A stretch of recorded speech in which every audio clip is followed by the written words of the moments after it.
session 3 and 4 and panel discussion. Like yesterday, this webinar is being broadcasted live online from the ICM YouTube channel and Facebook Live. So please join us today once again, and we would like to ask your active participation and watching our event. Before we start today's sessions, I want to inform you that those viewers participating online, you can leave your questions through chat in YouTube and Facebook, and we will deliver your question to the appropriate speakers to answer them. So thank you very much for your cooperation in advance. Okay, now I would like to leave you and briefly wrap up all the sessions that we had yesterday. Yesterday, starting from official opening remark by Secretary General of UNESCO ICM, Mr. Chang Park, and congratulatory voice and video messages from Madam Margaret Chirapa, Secretary General of Zimbabwe National Commission for UNESCO, and Madam Amaseruan Nerukie Tete, Secretary General of Ghana National Commission for UNESCO. We had a keynote speech from Professor Gonsu Han from National Gangwon University regarding the retrospect and prospect of African Regional Martial Arts Congress since 2018. Next, in session 1, we discussed the various challenges African youth and women have had. First presenter, Dr. Euna Chang, director from Korean Women's Development Institute, presented great insight about issues related with girls in Africa and gender equality in martial arts field. Then second presenter, former Secretary General of Sudanese Taekwondo Federation, Mr. Ali, talked about the actual cases in Sudan and pointed out challenges in facilities and equipment, coaches' qualifications, and income and competitions issues with some management problems. The last presenter, Madam Nkrumah from Ghana, she discussed current issues of youth and women in Ghana and mentioned about absence of physical activity and persistent biases and barriers that exist in the field of martial arts and sports in Ghana. In session 2, we had a close look at the positive role of martial arts for African youth and women. First speaker, Mr. Kanute from Gambia. He presented traditional African martial arts, especially traditional wrestling in Africa with historical background in the sub-Saharan region and its relevance with employment and living for African youth.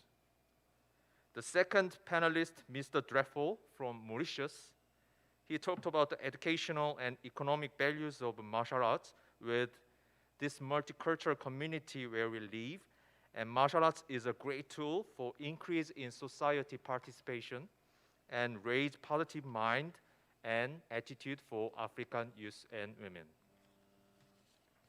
Through session 1 and 2 of day 1, we all together had an active debate on the main topic and a passionate discussion of the positive role of martial arts to solve current challenges that African youth and women have had. And then we closed first day of our event. Thank you very much for being attentive for my brief recap from yesterday. Now, officially, let's begin our session 3. And in this session, we have 3 panelists. First, Master Shin-Gyu Jin, Taekyon instructor from the Korea Taekyon Federation. Second, Mr. Titus Jibomuya from Bindura University, Zimbabwe. And Mr. Caleb Atemi from Kenya, president of Taikan Martial Arts Limited. And Madam Tando Sibia from South Africa. She's a TV presenter at Super Sports International. She will moderate this session under the title of Martial Arts Education and Changing Paradigm in Post-COVID-19 Era. Please, Ms. Sibia, proceed with your session. Thank you very much, Mr. Han. Firstly, good morning to the East, West. Ms. Sibia, could you speak up, please, a little bit? Okay, I'll have to hold my mic Very like good. this. Is it clearer? Is it clearer, Mr. Han? Yeah. It's clear, I it's can clear. hear you. Thank Okay, thank you.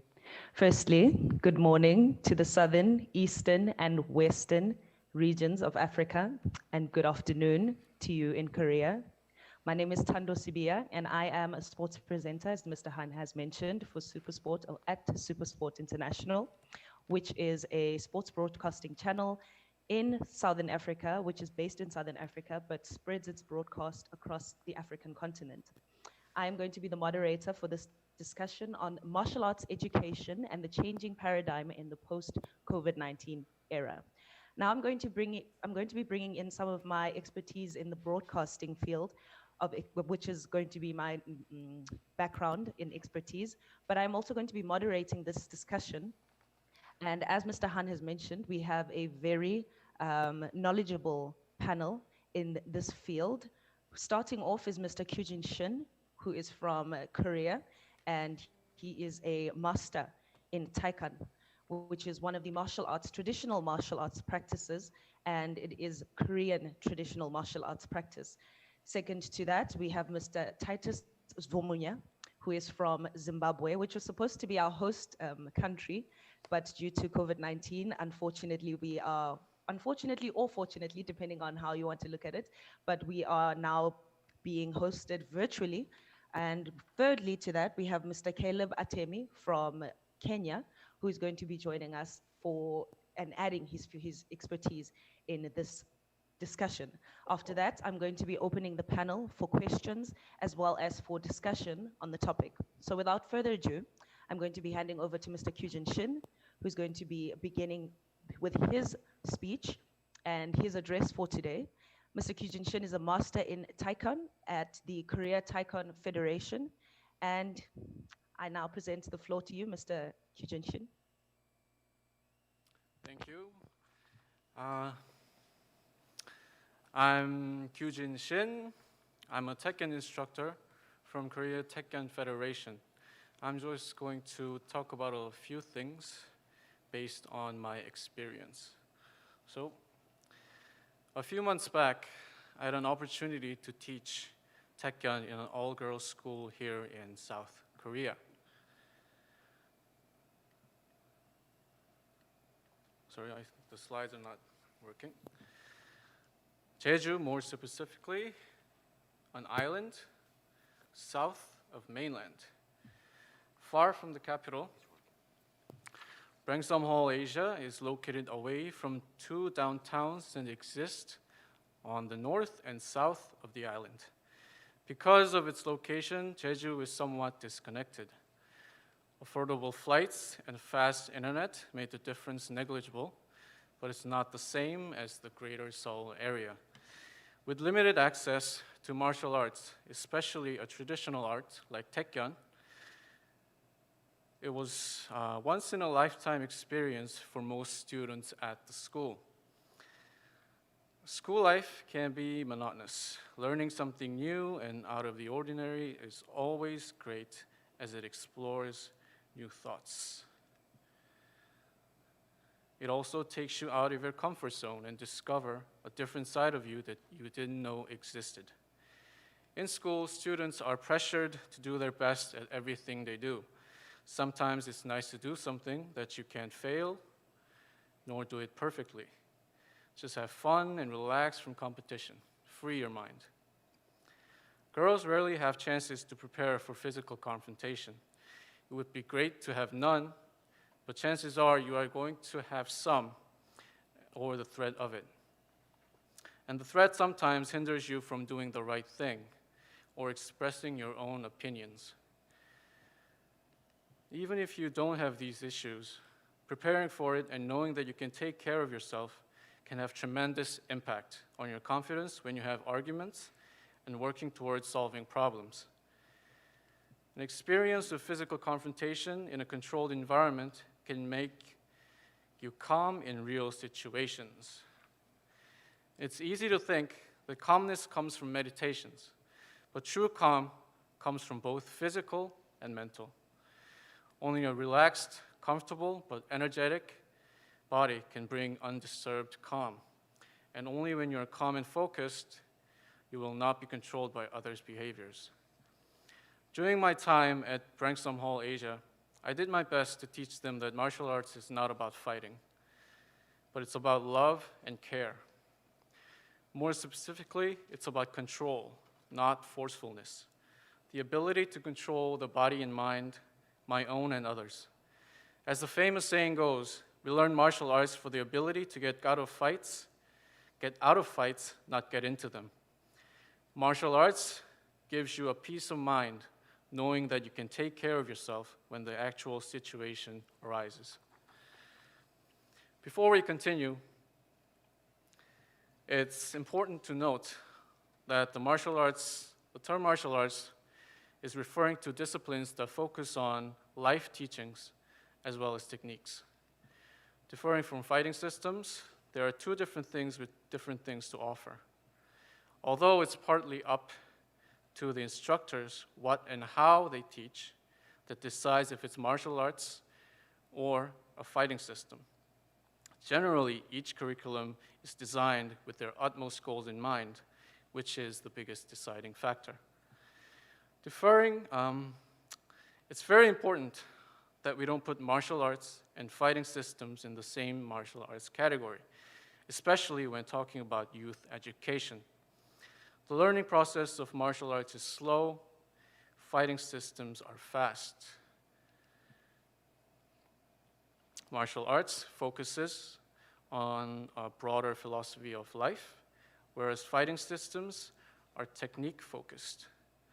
Martial arts is great for educating adolescents for exactly these reasons. Although lessons we learn from martial arts is great for adults as well, adolescence is the time when they need as much guidance. And we have to be very careful when we teach fighting techniques to the underage especially. When kids are self-conscious, curious, impulsive, and lack responsibility. It's also good for non-professionals who has no real use for physical confrontations, and you'd have to agree that's the case for most people in today's society. On the other hand, fighting systems are needed for the military and professional fighters, where the outcome of fights or battles is life and death. While fighting systems focus on others, martial arts focuses on yourself, your body, and your mind.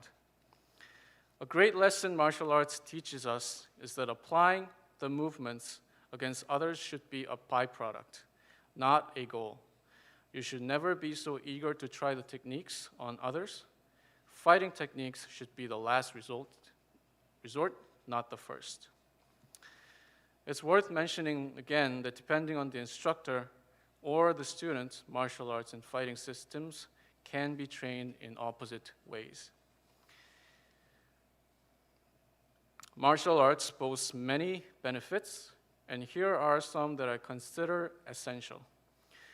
Martial arts encourages a healthy work ethic. It's all about repetition. It's about training every day despite the outcome. Achieving anything worthwhile takes a lot of work, consistent and continuous work.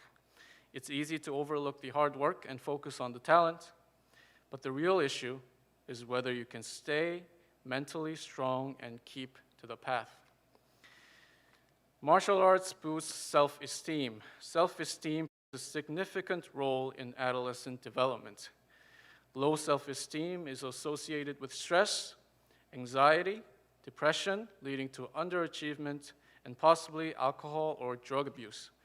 On the other hand, kids with high self-esteem are confident, resilient, and able to form healthy relationships. Martial arts offers realistic and concrete goals awarding the process. It helps to manage unrealistic expectations bound for disappointment, causing self-hatred and isolation. With high self-esteem and confidence, you are able to be assertive. Respectfully expressing your true intentions, key for healthy communication. It helps to avoid misunderstandings and prevent unnecessary arguments. Lack of self-esteem also takes a large part in school bullying, for both the bully and the bullied. Bullying exists throughout life, but much more prevalent in school. Martial arts can prevent bullying in many aspects. It lessens aggression as it teaches control of aggressive impulses. It can train potential targets of bullying with the ability to calmly confront the bully. Martial arts can also equip targets with believable threats to bullies, as they only target the easiest prey. Those with little to no friends also become easy targets, and martial arts centers can help, as they are great places to make friends. Martial arts gives you teaching experiences, big or small, or rare opportunity that boosts confidence. It also empowers bystanders with courage and confidence to intervene and support victims directly or by befriending them. School can be a harsh place, especially for children who are very self-conscious, not sure of who they are, trying to fit in, ridiculed for every wrong move they do. What they need is a safe place, a place to be themselves, away from the social pyramid, in no war zone, a place to give them a sense of belonging. A martial arts center should be a place for all youth with different situations, whether it's bullying, money, family, or depression, for all to connect and be friends. After all, family and friends are what gets us through the day. Taekyon was the choice of my martial arts journey. Although I've only started to train after high school, as I was living in Canada back then, nonetheless, it has immensely impacted my adult life. At first, I learned Taekyon to find my ancestral roots. I guess I was lost, like any other immigrant child. Taekyon was an exercise, as well as a journey into the past. Soon after training, I've realized that I've gotten myself into something amazing. We rarely spend time relaxing and stretching. Without it, our muscles are always tightening and contracting. It promotes joint problems, poor posture, shallow breathing, and slow bowel movements. It is essential that we stretch every part of our body when doing physical activities. With relaxed movements using headbutts, kicks, throws, tackles, palm, fist, and finger strikes, Taekyon strives to do exactly that. Before training Taekyon, I was a boy who loved being in a room and playing with computers all day, tried to avoid physical activities whenever possible. It has brought me out of the room and gave me the joy of movement, the joy of joking around with friends and strangers. That's the photo of me on the left, by the way.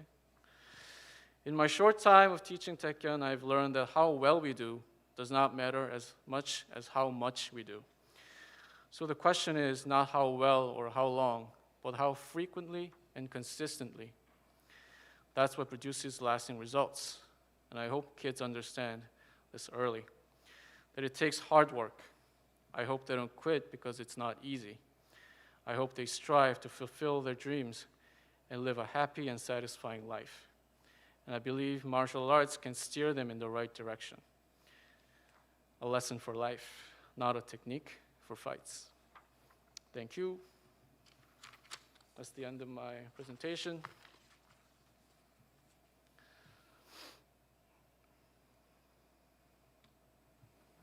Thank you very much, Mr. Shin.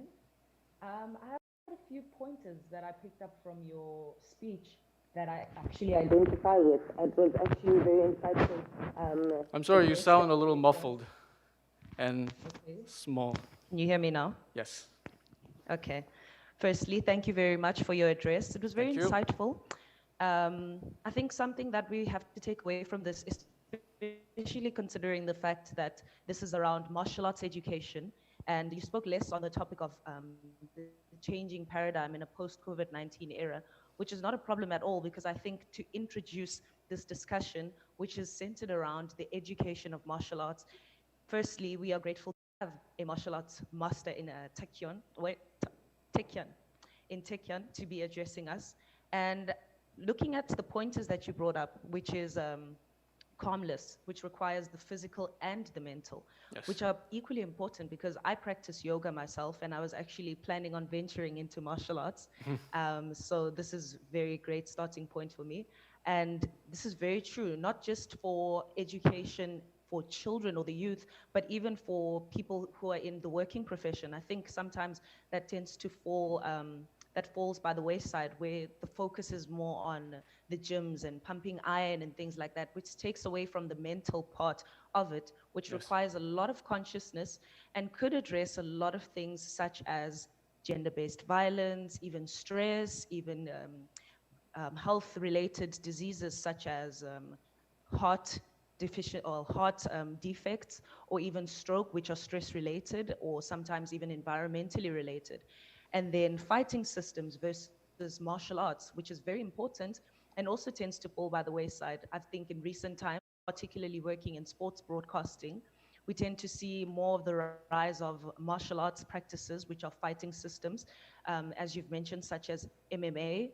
And so it's more interesting to see that martial arts, which is the traditional martial arts, is more of the preferred style of practice that in going forward with martial arts education, since they promote more discipline, self-esteem, healthy communication, and it's more goal-oriented, and the goal is to actually learn discipline versus physical fighting, which I think also then comes into the changing paradigm in a post-COVID-19 era, because we know that with the COVID-19 era, contact is actually one of the restrictions that are imposed during this era, this challenging era. And I think for the foundation phase of introducing martial arts and martial arts education, I think it would be good to be leaning more towards the martial arts, traditional martial arts, because yes, they do focus on contact in the latter stages of the practice, and you can correct me if I'm wrong, but I think in the early stages, it is more focused on teaching certain values such as discipline,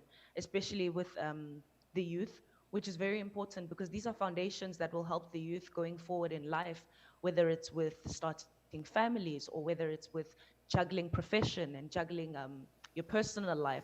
So these tend to go forward for a long way. And the final point, which was consistency, but before that, having school as a safe space to give a feeling of belonging, which is very important because the youth is tackling a number of issues that not a lot of grown-ups, for lack of a better term, are akin to or they understand, because also times are changing so rapidly, especially in this technological era that we're living in. And so there seems to be a disconnect between youth and slightly, for lack of a better term again, elders. And so by having these martial arts centers as a safe haven for youngsters to come in and release their stresses or release any pressures, whether by speaking to their peers or whether by speaking to the master himself or herself, who actually then has slightly better consciousness due to being a master, but is also human. And I think these things tend to come in handy. And so thank you very much, Mr. Shin. I actually look forward to hearing a lot more from you during the question and answers session later on. And so now I'm going to be handing over to Mr. Caleb Atemi, who is the CEO and president at the Takyan Martial Arts Limited, as well as the martial art, and he's also a martial arts journalist. And so we have something to share here, Mr. Atemi, in terms of broadcasting via journalism. And so I'm very keen to hear about your field of expertise, especially relating it to martial arts and bringing it back to the African perspective. So I'd hand over to you, Mr. Atemi, and the floor is yours.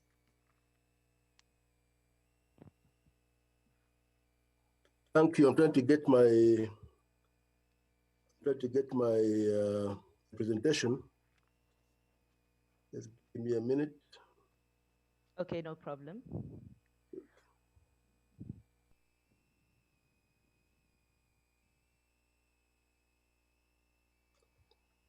I'm going all these. Sorry. No I think worries I've at all. seen it. You can take your time.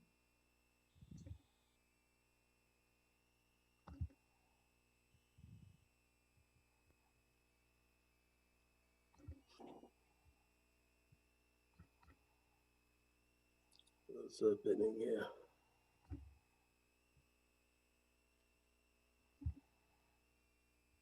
Okay.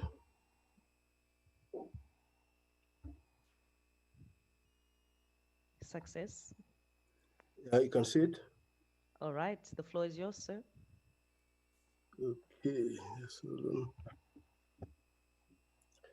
Okay. You can hear me?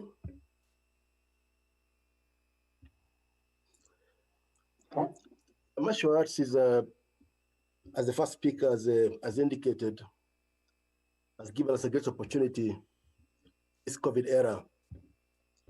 There's a chance for us to do a lot and share our knowledge and skills. In Kenya, I run a martial arts company called Taikan Martial Arts Limited. And we work with young people and women especially, try to help them get self-empowerment. And during the COVID restrictions, the lockdown brought many challenges. I recall an instant when a woman came into my compound bleeding. She was in pain. She had been battered. I'm sorry to interrupt, Mr. Temi. Could you enlarge your presentation just pressing by F5 on keyboard? Yeah, can you do it? Yes, hold on. I'm sorry to interrupt. Yeah, thank you so much. Okay. Yeah, it's very good. Thank you. Okay. Yeah, so she came into my compound bleeding and crying, and she was with her daughter. I asked the girl, what happened to your mom? And she told me mommy had been beaten the whole night by dad. After a few questions, I took her to the police station to record a statement, and later she was taken to hospital by security. So cases of domestic violence have been on increase with the COVID-19, and many girls and women come to my academy for assistance. Some we give emotional help, some we talk to, and the others who we convince to learn martial arts, not necessarily to fight, but it helps them stay emotionally stable and also helps them save their own lives in case of danger. So as an instructor and living in a residence where people have been locked down for months, it has carried a major emotional burden and deep wounds that need to be healed.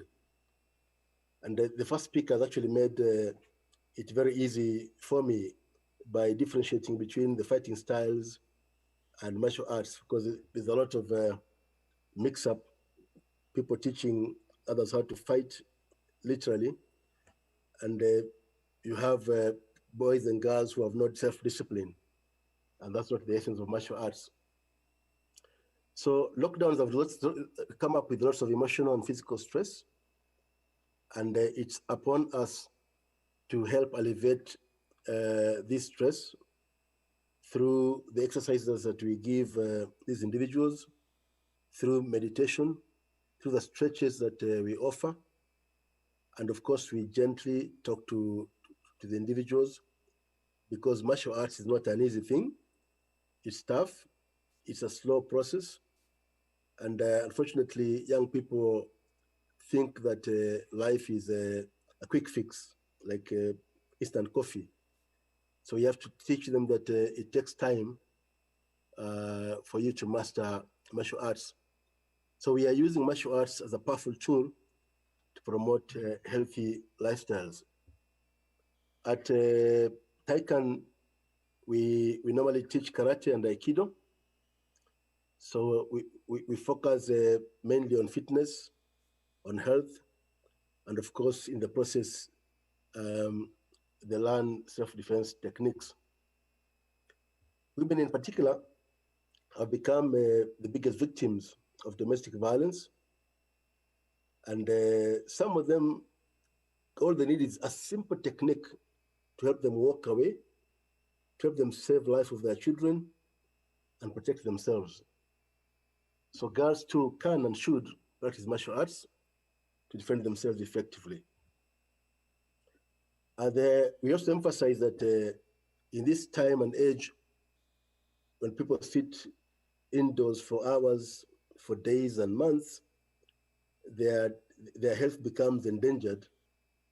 But through martial arts, we help build stamina and burning tons of calories every day. We help them to dramatically improve their immunity and increase the chances of fighting COVID-19. They also help. We also help them build mental stamina that is required in these difficult moments. Emotional stamina is also essential, and from experience, daily practice, daily workouts, and of course, when you stick with the tenets that you teach in martial arts, uh, emotional stamina becomes essential in growing up. The first speaker talked about self-esteem, a very important issue with the young people. We've had cases of young people as young as 9 and 13 years committing suicide in Kenya, something that should not happen at all. Some of them kill themselves simply because they've been bullied online or in the estates or in schools.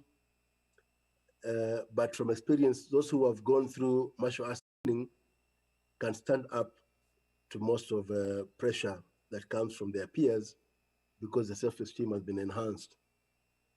We teach patience and humility. These are lacking ingredients in modern age.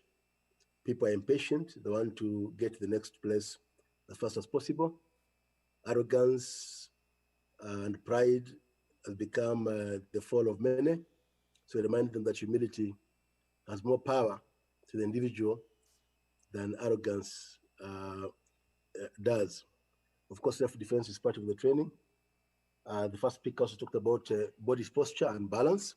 These are critical to young people growing up. And we also use martial arts to promote gender equality, which is a major battle, even up to a parliamentary level in Kenya.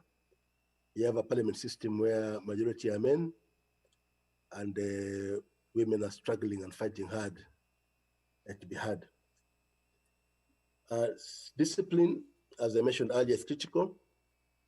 Cardiovascular health and motor skills. Cases of stroke are on the rise. Men and women who are suffering clot in their legs or parts of the bodies eventually suffer stroke. Cases are on the rise because of the sitting around for hours.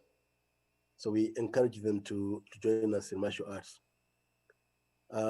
Students in senior years also need motor skills, just like children do. And stress relief is major, critical. I've personally used martial arts to fight off stress in many areas of my life.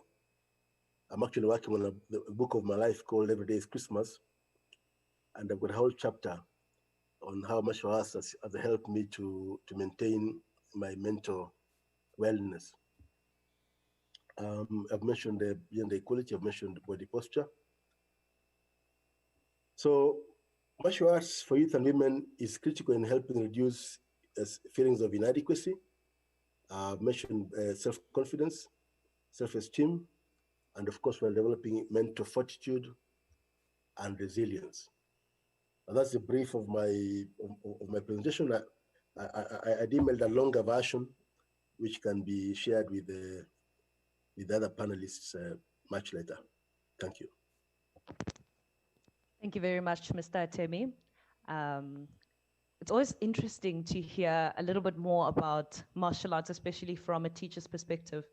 And I think given the current circumstances in terms of the social climate across the African continent, and not just the African continent, I'm currently in France, and I've been looking at the gender-based violence statistics or domestic violence statistics, women being killed by their partners. And this is rising in the current society. I have no idea if it's because of the changing climate, perhaps it's frustrations, financial frustrations, or it's related to the pandemic lockdown. Being under lockdown with somebody, we've actually become exposed to some situations or just ways of life that we never thought or never imagined would be living under. And I can imagine that this frustration is is weighing heavily on a lot of people. However, there are some things that we need to address. For example, domestic violence, as you've mentioned in your speech, and how women can actually come to use martial arts as a means to defend themselves. So, what we do find emerging here is quite contrary, slightly, to Mr. Shin's point raised earlier, but he was focusing more on educating the youth for martial arts. We see a paradigm shift when it now shifts more towards educating women and the motive or the objective to why we're teaching women martial arts. And I find it quite interesting that yes, the discipline is there, yes, the physical education is there. But however, the key points that is brought up when it comes to teaching women about martial arts is that it's to defend themselves from men. And then in the same discourse, we're saying it's to encourage gender equality. So I think in that we have something to look into, and that's perhaps going to come up in the question and answer session later in the discussion, is perhaps we can delve a little bit deeper into why it is that it seems a bit more like, not really a contradiction, but it does seem a bit, it's a cause for concern when you consider the fact that women are being taught martial arts to defend themselves against abusive partners, which is one, and the other side of it is to encourage gender equality. So that's a bit interesting. I'm just throwing something in there, and perhaps it can cook a little bit. And when we come to the question and answer session later, we can build up on it. I also am going to bring it back to the physical education point, which then comes into Mr. Shin's point, especially from a youth education perspective, and then merges with yours, Mr. Atemi, with educating young women and educating the youth as well, particularly during the COVID-19 era and in a post-COVID-19 era, because what we're seeing is during the era, it is a pandemic, which is not a very simple time to live through, which would then require some kind of unlearning. So there are practices that are going to be carried through as the new norm, and there are going to be some practices which we're going to have to unlearn to create a new norm in a post-COVID-19 society, which will require a new kind of consciousness, which martial arts can step in to play a very critical role in. So these are some very interesting points that we can definitely take into consideration, especially for the discussion point later. So I'll not take up most of the time from Mr. Titus Zomunya, who is our third and final panelist in today's discussion around martial arts education and the changing paradigm in the post-COVID-19 era. Mr. Titus Zomunya is from Zimbabwe, which was supposed to be our host nation this year, but due to the COVID-19 pandemic, we were unable to. But thank you very much to UNESCO International Center for Martial Arts for coming in to the rescue and actually falling into the new norm, which is having webinars instead of seminars. And so we are still able to have these meaningful discussions with the objective to reach certain outcomes. And so going back to Mr. Titus Vomunya, he is the director of the National Sports Academy in Zimbabwe. And he's also a science, he also comes from the Science and Education Department of the Bandura University in Zimbabwe, which he also studied from. And Mr. Zomunya is also quite knowledgeable in the sports, culture, and education sector of Zimbabwe, and he worked quite closely with the former sports minister, Ms. Kirsty Coventry. And this is going to be quite interesting to learn from Mr. Zomunya from the African perspective, as well as from the sports, arts, and culture perspective, as well as from a directorate perspective. So, Mr. Titus, I'm just trying to make sure that he's available. Can I get confirmation whether Mr. Titus is available and ready to address us? If no, or if not, then perhaps we can begin with the first question while we wait. Madam Sibia, allow me to interrupt. I think Mr. Zubamoya from Zimbabwe, I think he has a very bad internet situation, and I think he has a technical problem at the moment. So why don't we just proceed to the panel discussion and just wait, for his back to our, our session. Is that okay? That is okay, no problem at all. I think Thank you I very heard much. from Zimbabwe, but he has an electricity problem. So please understand all the I know viewers. that I'm quite sorry about well. that. Okay, no problem, no worries at all. Thank you. I think that's one of the things we struggle with sometimes is electricity problems. And I was explaining this to a cousin of mine yesterday when I was explaining the change in the times during the winter period, especially across Europe, and why I think they do that. And it's actually for energy saving purposes, which I think that's probably something we should consider, changing the time so we can save and conserve energy, because in South Africa we have load shedding, which happens every now and again. And yeah, I understand the problems faced by Mr. Titus. It's quite unfortunate on our side because we are missing his expertise and his knowledge. But in the meantime, while we wait, we will continue with the show. The show must go on. And I'm going to pose the first question to Mr. Shin. In light of constraining COVID-19 realities, what personal elements of approach and practice should martial arts practitioners use more in their daily routines? It's because of the COVID-19, most of us are not be able to go to the gyms or martial arts centers, and it's very hard to train at home.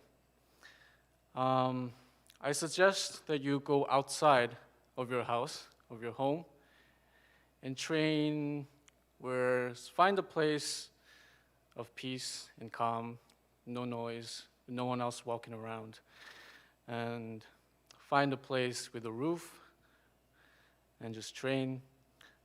Take it slowly. Take a slow process. Don't think of it as,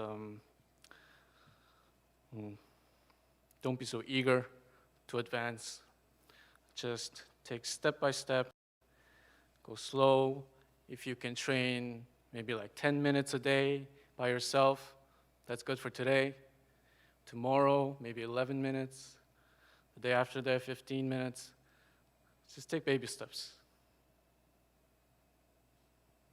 Thank you very much, Mr. Shin. I think this comes in handy for myself as well. And it's very relatable, especially considering the different restrictions placed in different countries in light of the COVID-19 pandemic. I'm not sure what you guys are facing in Korea right now. Are there any restrictions that are that are interdict or do not allow you to go outside? Is it the same as well? Yes, it's been, the restrictions has been changing maybe like weekly or monthly. And a few days ago, the alert level has been raised, and we can't go to the gyms anymore. So, yeah, it's very hard for us too. I can understand, I can imagine. And same here, this side in France, due to the second wave, there's been a national lockdown, and which then gyms are shut down, sports has been put on hold until perhaps next year in January, and that's a long time, especially considering for somebody who practices regularly or even a beginner, because you've just been introduced to this method of discipline and it's working very well. And also looking at the mind and how something develops into a habit, it takes about 21 days and eventually 90 for it to be something that now becomes, for lack of a better term, inertia. But having to bring that to a halt and then looking for alternative practices. I mean, people are living in houses ranging, yes, from living alone to living with a family of close to 10. To maintain your calmness or to maintain your peace or to maintain your sanity under such conditions must be very challenging. But thank you to some governments, which is perhaps going to be a very key role in the education of the youth and women and the public into martial arts, is how we have governments and international sports sectors coming in to kind of collaborate with society, with martial arts centers, to offer some alternatives. For example, permitting going outside, which would then offer the opportunity for these practices to take place. We have Mr. Titus, who has joined us right now. Mr. Titus, can you hear me?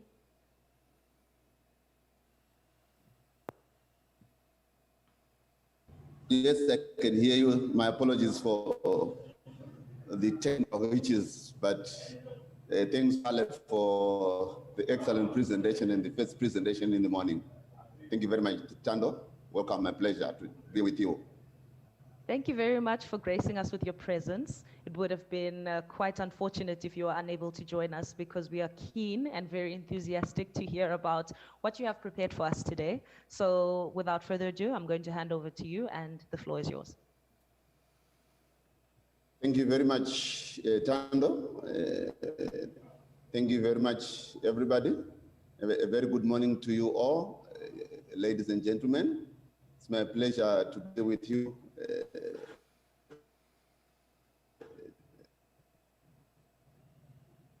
this morning to present to you on a topic which is very at the bottom of my heart: the role of martial arts in making sure that our youths and women play a critical role and a pivotal role in the development of society, which for many of us is something that we must always appreciate.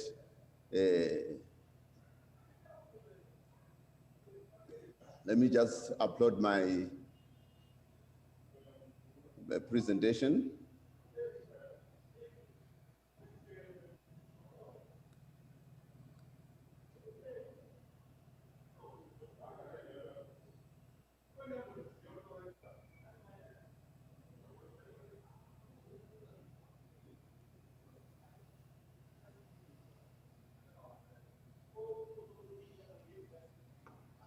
I'm trying to locate my presentation, ladies and gentlemen.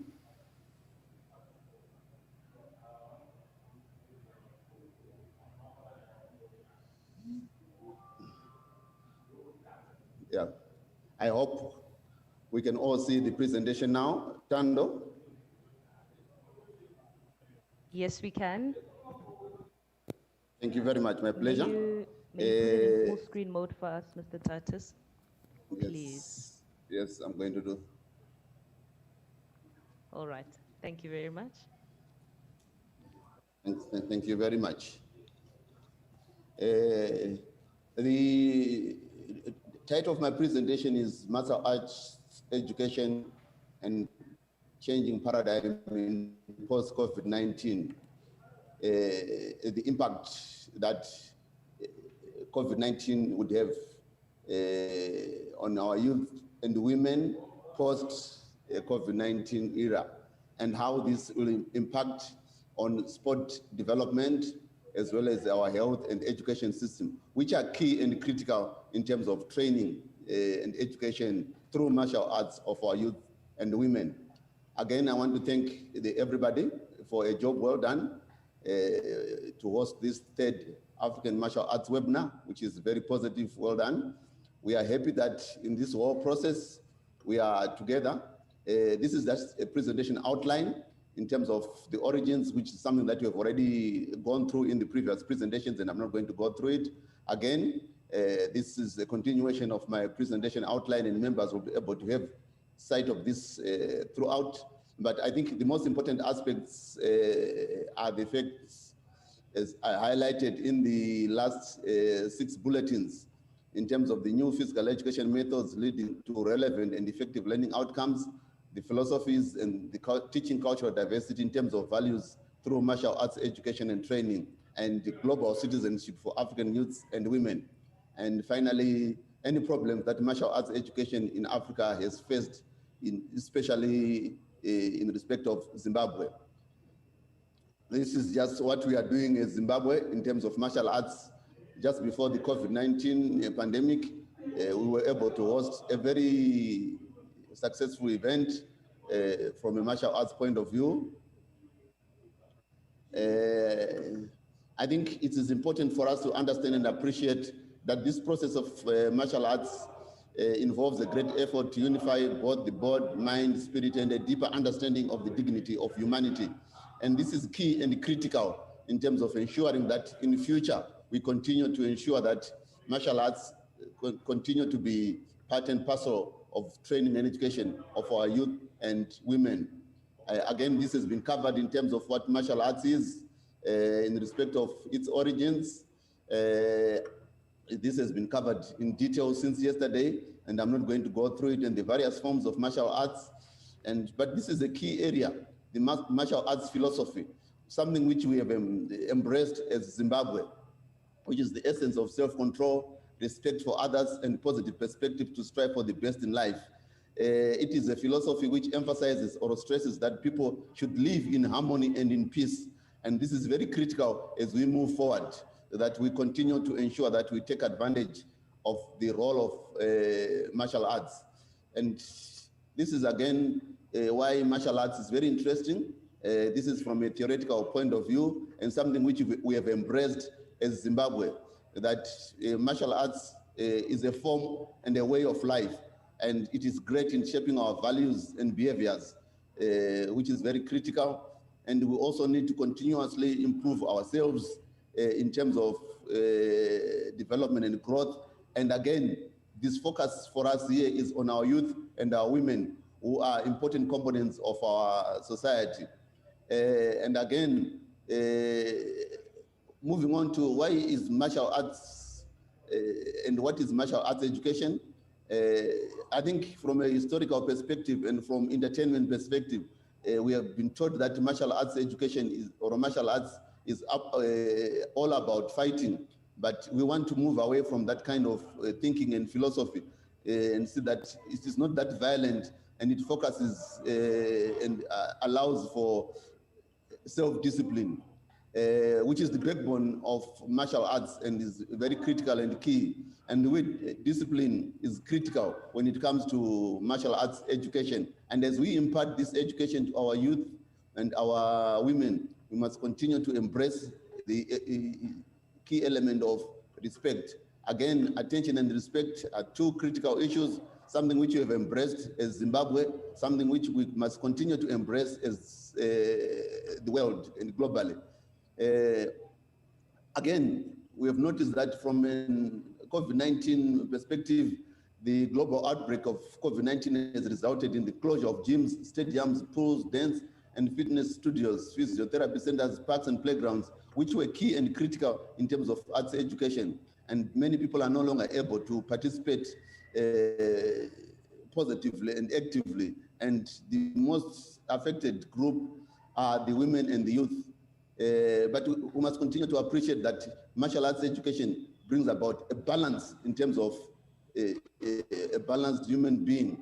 And these are some of the values that we want to continue from a martial arts education perspective. And again, there's a lot of thinking and discussion in terms of should martial arts be part of the school and physical education curriculum. Again, it is critical that in many countries, Korea, Japan, and Africa has now come on board. Martial arts as part of physical education curriculum have become key and critical. And there's a connection between physical education and martial arts. And therefore, we will continue to produce a well-rounded life. Again, we continue with why martial arts should be part of the school curriculum. This is just a detail which can be shared as members get to have a glimpse of this presentation in detail. These are some of the benefits of martial arts for youths and women, which we have embraced as Zimbabwe. In detail, they can be expanded to 15 benefits of martial arts for our youths and women. We start off with fewer access in the house, which is critical, and these are the details in terms of fewer access in the house. The second one is it builds self-confidence amongst the youths and women. And again, these are the details in terms of what self-confidence is all about and the weapon that we must always embrace. Better athlete performance builds a respectful kid and naturally a respectful woman. Complete body workout, which is critical, and goal achievement, which again is important. Limits time screen. You see, youths and women now have a lot of free time, and it's important that we begin to embrace the idea of making sure that they are engaged throughout. Limits self-defense, which is critical. Good balance and posture. Promotes social interaction. Travel opportunities, unfortunately for now, because of COVID-19, we can't travel, but we know the travel opportunities that come with this particular discipline. Improves focus and concentration, improves hand-eye coordination, and is a stress buster. And finally, it's a recipe for success. This is what martial arts education is all about. These are some of the ideas that have been embraced by Zimbabwe. Empowerment, which comes through martial arts, building organizational talent. It's all about coaching. It's all about personal sensitivity. Again, it's all about developing others. It's all about courage. It's all about driving for results. Again, it's all about establishing strategic direction from a leadership perspective. Again, from a effective leadership perspective, we want this effective demeanor in terms of performance, in terms of coaching, in terms of career advancement, in terms of goal achievement. Again, we are focusing on production, which is making operational improvements. Again, from a martial arts education point of view, this is an area which we have already covered, what is COVID-19, and I'm not going to go into detail. It has already been covered. But this is an important area, the impact of COVID-19 on children's martial arts education in Africa. According to Human Rights Watch, they carried out a deep study and a detailed study, and these are the results.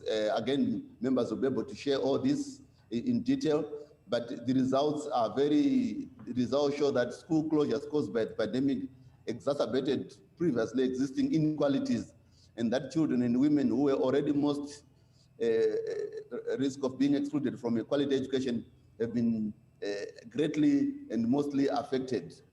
Again, this is just expanding on all those issues in terms of the Human Rights Watch report in terms of the children that were no longer receiving education, no teaching, and there was less teaching even through distance education, and the education again is not free, and there's disproportionately negative. This disproportionately negative affected the girls, and because there are unique barriers that negatively affect girls. Again, this is the impact from a digital perspective. In Zimbabwe, the digital is not as advanced as it is in other countries, and as you would want it to be. So in terms of digital literacy, there's more that is supposed to be done. Those living in rural areas, we have discovered that they are actually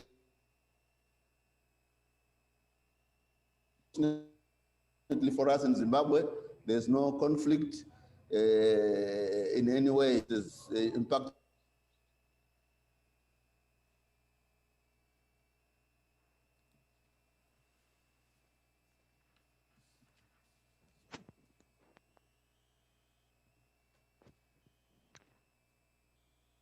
I think we have lost Mr. Titus Zumunya for... Can I get confirmation on that, please? Yeah. Just 마이크 놓으세요. Okay. Yes, I think we have to. Hello? I think we have to continue with the Q&A for now. Okay. Okay, no worries. We have lost Mr. Titus Zumunya due to technical difficulties. And so, as Mr. Jin Shin has mentioned, we are going to continue with the question and answer session or discussion session. And while you're still here and still moving, Mr. Jin Shin, the next question is posed at you. How best should the youth be introduced to non-fighting aspects of martial arts in view of massive public appeal of combat sports? As I mentioned earlier on, martial arts is quite popular now, particularly with the commercialization of MMA, which is mixed martial arts. So how then best should the youth be introduced to non-fighting aspects of martial arts? Granted, in the public eye, we are seeing mostly combative and fighting-centered martial arts. First, I'd like to start off by saying that I'm not saying that combat sports is bad or evil, that it teaches bad things, bad lessons. It's just, it's a different art. And like I said, martial arts and fighting systems can be taught or learned learned either way. A fighting system can be learned and taught in a more of a broader philosophy, and martial arts can be taught just the techniques, just fights, and some teachers are like that. So the question is not how you can introduce something good for the youth, something good for the youth. The question is what we are teaching our youth outside of the martial arts or fighting systems every day. Not only when they go to a gym or martial arts center. So, but if your child wants to go to a combat sports gym, like an MMA, do not force them into more of a softer style martial arts when they don't want to. I would suggest that you find a good teacher. A good teacher, in my experience, a good teacher is someone who is calm, who is humble, at the same time, very energetic. So find a good person, find a good teacher who is good at their job, and I think that's the best you can do. And I believe... Hello, Tando. Sorry? Yes, I think we have Mr. Titus Yeah. back with us. You want to add something? No, Hello, I think Tando. Mr. Titus just came back to Oh, the really? panel discussion. Yes. Okay. Sorry to interrupt you there, Mr. Shin. Should we go back to the presentation then?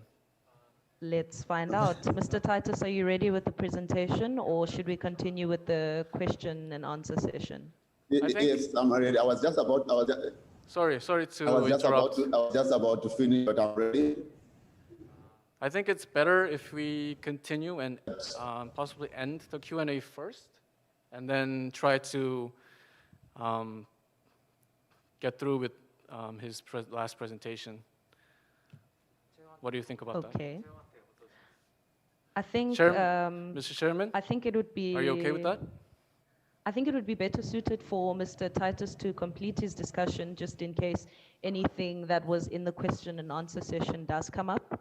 Okay. And then once it's done, we will come back to your question. I have noted some of the first points that you have made in relation to the question posed. And so when I do throw forward for you to complete the question, we will begin on the basis of your answer, which was to find a good teacher who is calm, humble, and energetic with the right values.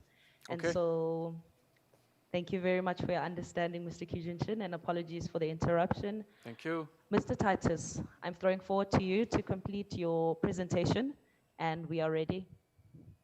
The floor is yours. Thank you. Thank you very much. Thank you very much. My apologies again. Like I indicated, we had heavy rains this part of the world throughout the night, and we have no power. We are actually using a generator. It's a blessed time for us in terms of the rains, but this is what happens. It then disrupts the technology. These are the recommendations that we obviously are proffering in terms of the way forward. Government and martial arts associations and agencies should prepare to immediately get children back to school once this COVID-19 is under control locally. And we should continue to support the girls who obviously became married and became pregnant. And before schools and facilities that offer martial arts education reopen, we must reach out to those not participating and try to help them to re-engage.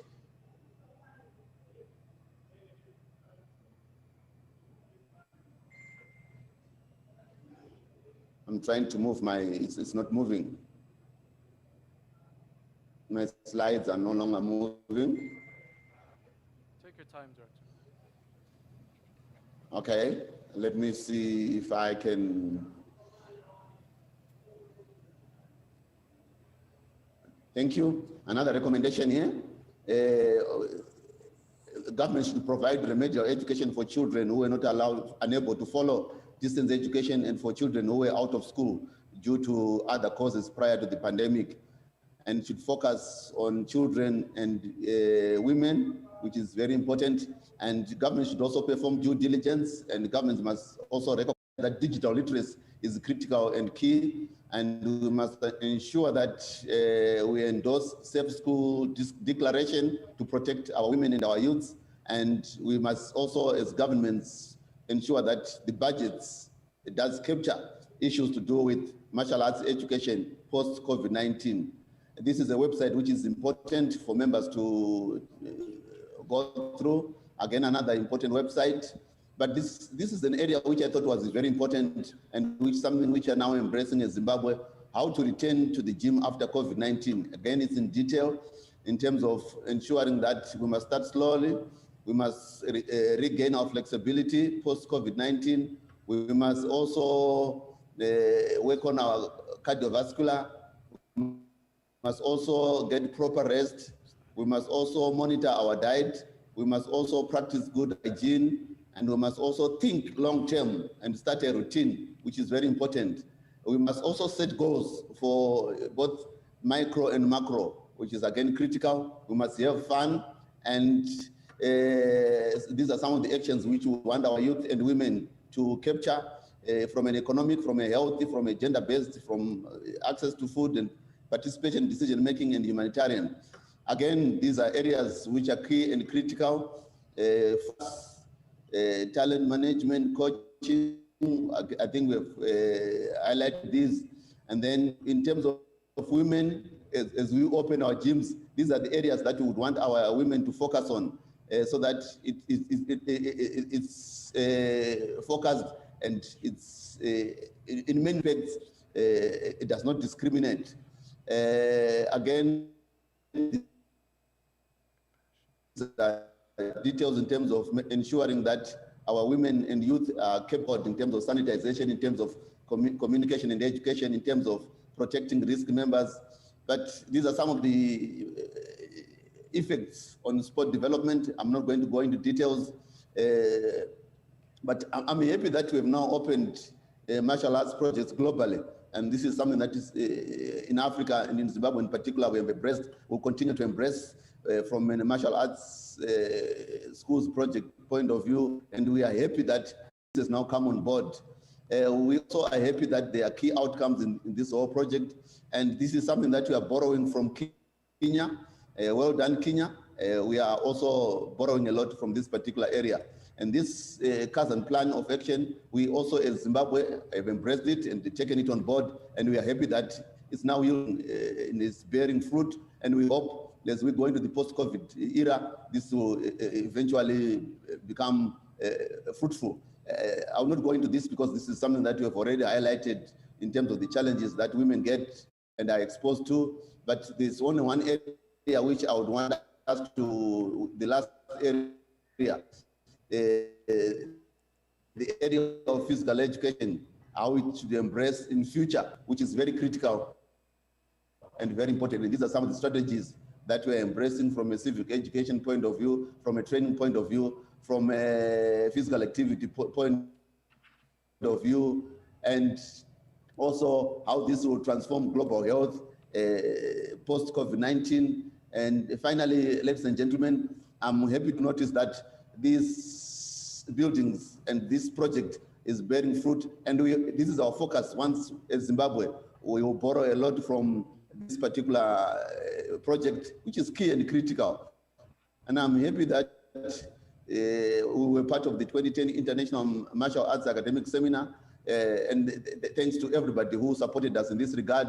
I'm happy again in terms of these facilities globally, but this is something that we would want to embrace in Zimbabwe. From Chungin City in South Korea, well done guys. We really appreciate all this. And we hope, in conclusion, ladies and gentlemen, we hope all of us will be able to ultimately have results from a martial arts training and education program, and so that we achieve excellence in all what we do.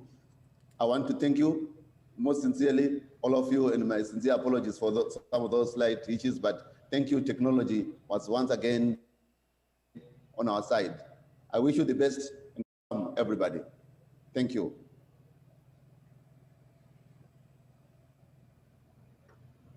Thank you very much, Mr. Titus Vumunya. We're grateful that you were able to get to the end of your presentation. Very insightful. We dashed through it due to time constraints, but the PowerPoint presentation from each of the speakers will be made available on the International Center for Martial Arts website. And so you can see a little bit more from Mr. Titus Vumunya's presentation, as well as Mr. Caleb Atemi, as well as Mr. Jin Shin's presentation, which will all be made available on the ICM website. And so now we're going back to the question and answer session. Coming back to you, Mr. Jin Shin. Mr. Titus, before you rejoined us on the panel discussion, a question was posed to Mr. Jin Shin, which was, how best should the youth be introduced to non-fight aspects of martial arts in view of mass public appeal of sports or combat martial arts? Mr. Shin, would you like to continue with your answer? Are you going to be starting from the beginning, or Yes, will you I'd pick like up from to add where you something left off? more. Okay, no If I worries. may. The floor is yours. I say humble. You have to find humbleness in teachers, because being humble means the instructor or the teacher knows that he or she can do better, and that he or she will strive to be better.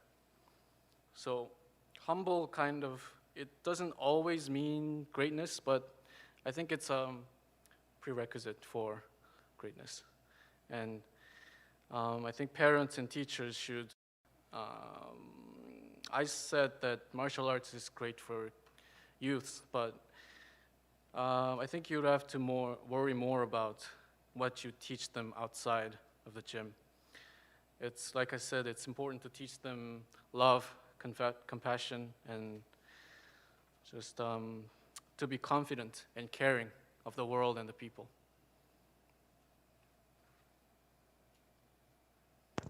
Thank you very much. You've summed it up very well, and I think these are important values that tend to fall by the wayside, and particularly with teaching anything. I think even in education, we're so focused on getting through the curriculum, in learning about values for building a home or values for building society.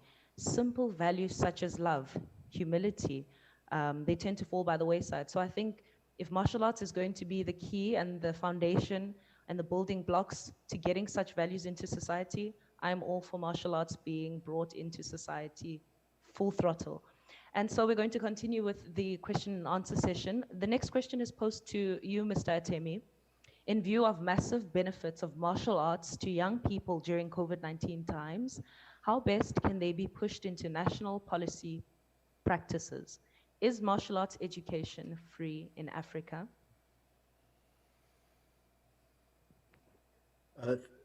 Thank you. Now, in Kenya, for instance, we have a major challenge in that the government does not take martial arts seriously.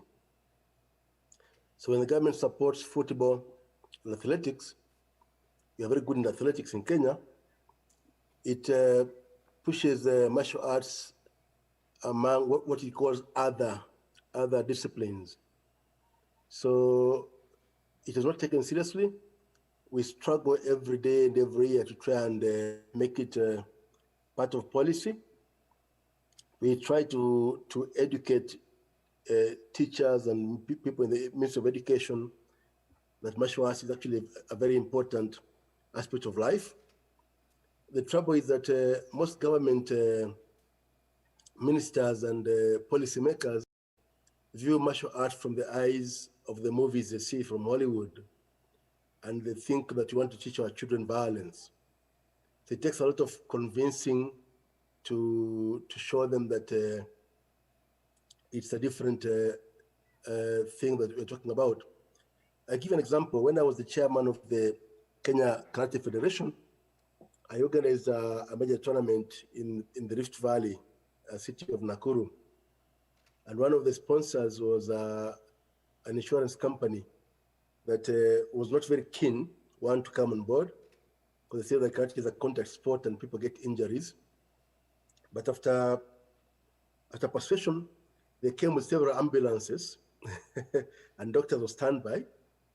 But I was shocked that for 3 days of intense Kihon, kata, and fighting competition, there was not a single injury recorded. Levels of discipline were extremely high. And they're actually in shock because they realize that in football, it takes the first 20 seconds to get a player out on a stretcher. The same happens with rugby. So they began understanding what you're trying to tell them. On the issues of expenses, martial arts it depends on where you're coming from. There are those who view it as a sport for the poor, people in the slums that practice martial arts. There are those who view it as an elitist sport.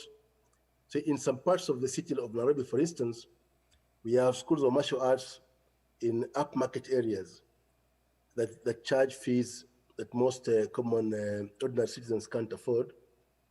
But you also have martial arts schools in informal settlements that are easy to access. But the biggest obstacle we have is mostly space for training, equipment and facilities like mats. Those ones are extremely expensive and very few schools can afford them. But we've been working closely with the media to try and spread the gospel of martial arts so that everybody can embrace it.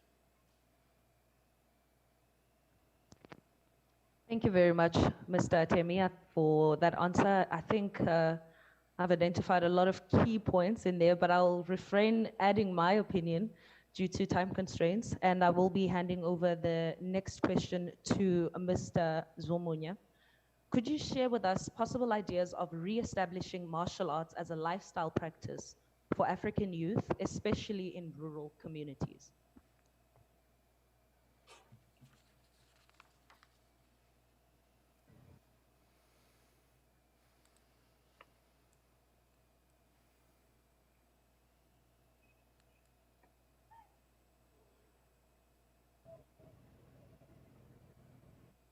Thank you very much, Tando, for that question, which I think is a very critical question in terms of how, moving forward, we can ensure that the role of martial arts plays a pivotal role in youth development and how this could be done.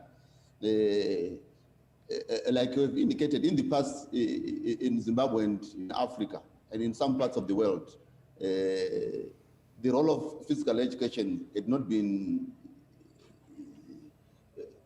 to put it mildly, taken seriously. Physical education was just seen as a form of making sure that children or pupils are just kept busy in the playground with no education in any way taking place. Either they would be asked to run, to jog, and beyond that, nothing else, no education whatsoever. And what we have now done as Zimbabwe is that physical education is now mandatory in every school. Sport education is now mandatory in every school. And this now embraces the role of martial arts. And in all these particular areas in physical education, martial arts becomes key and critical. It has actually been captured in the syllabus from kindergarten up to university level. And the starting point for us was the tertiary institutions as well as universities to ensure that there are programs put in place from an education and a degree point of view, so that this will cascade down. You produce the personnel that will go into the institutions, into the schools, into the colleges to ensure that the training and education takes place. And I'm happy to say that has now been put in place. All our teachers who are going through the tertiary education or education program are now going through an intensive martial arts education program. We have got 18 teachers' colleges, 4 universities that are now teaching, taking sports education as a degree level. And for us, this has become a champion. We have also ensured that most of the facilities that are in the rural areas, urban areas, which are indoor can also be utilized for the purposes of educating and training martial arts. This is a starting point as we now move forward to ensure that the facilities and equipment that is key and critical is also put in place. And we are happy that we now have government support in all this. And I believe, not just in Zimbabwe, but across the world, government support is critical. Support again from key organizations like the National Federations of Martial Arts, the National Olympic Committee, the sports councils, etc., etc. All these units and agencies must play their part. Thank you. Thank you, Mr. Zvumunya. That was very insightful points that you made there. I think we even picked this up in Mr. Ali Suleiman's discussion from Sudan yesterday, who mentioned encouraging research in sports sectors, associating with global sports bodies, which is really critical to having a lot more involvement, especially effective involvement. I'm going to pose one final question because we are running out of time. We have 5 minutes remaining. And so I'd like to ask Mr. Caleb Atemi to answer this question. Are there things the martial arts field has learned during COVID-19 that are positive and worth holding on to in the future? I think this will summate our discussion quite well before I hand over to you your final remarks, which will be limited to a time of a minute or a minute 30 each. But before that, Mr. Caleb Atemi, may you please tend to this final question. Thank you. I think one important that we've learned from COVID is that we've learned to change with change. We've been forced out of the dojos, we've been forced out of the gyms, we've been forced out of the streets. So we learned to become more innovative. We've learned to become flexible and open-minded. And we've learned to dig deep into research to see ways of improving how to teach martial arts in smaller space and with unexpected difficulties and obstacles. So actually, we are becoming more innovative as we move on with time. Thank you, Mr. Atemi. I think innovation is something that we have definitely been thrust into during this COVID-19 era. And if there's one value that we have been taught is discipline, which closely aligns itself to the values of martial arts, as well as consistency as well. I think finding consistency in chaos is something that we've learned during the COVID-19 pandemic. And these are some very valuable lessons that are also taught in martial arts. And so for your closing remarks, Mr. Jin Shin, I'm going to hand over to you. The floor is yours, sir, and you may give your closing remark. Thank you.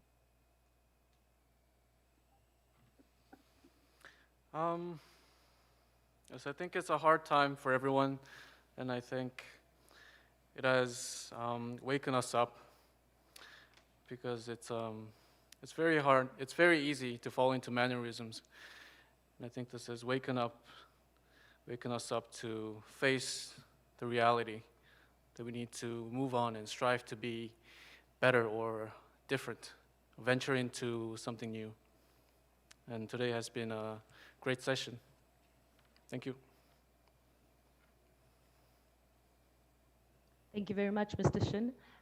Just one more question. What are your aspirations for the post-COVID-19 era in going back to teaching and mastering tech and practice?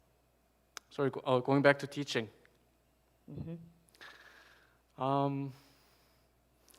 I'm worried when will that be, but if that comes back, I think everyone can do better than they were doing. I think they are trying to be better and trying to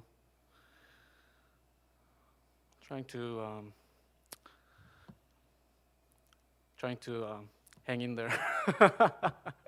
No, and sometimes, times. just as it's put there simply, it's definitely going to be something, a value that we're going to be needing coming out of this COVID-19 era.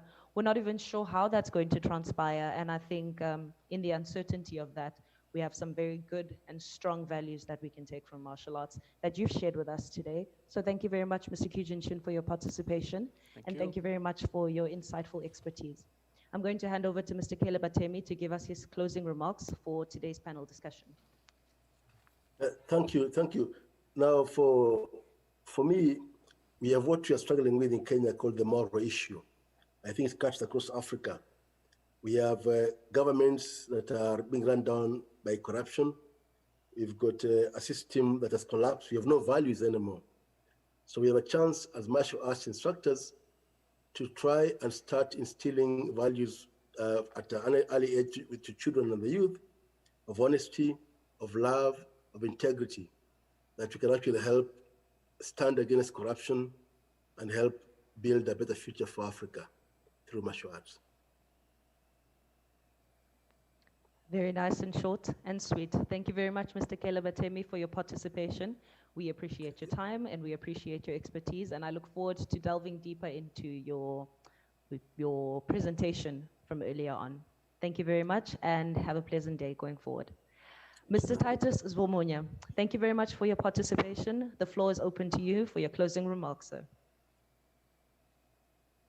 Thank you very much, Tando, and thank you very much, everybody. Thank you, UNESCO guys. Thank you, Caleb, for those parting words. I think it is very important that at this point in time, we take advantage of what we have all gone through and so many other avenues in terms of introspection, national and global.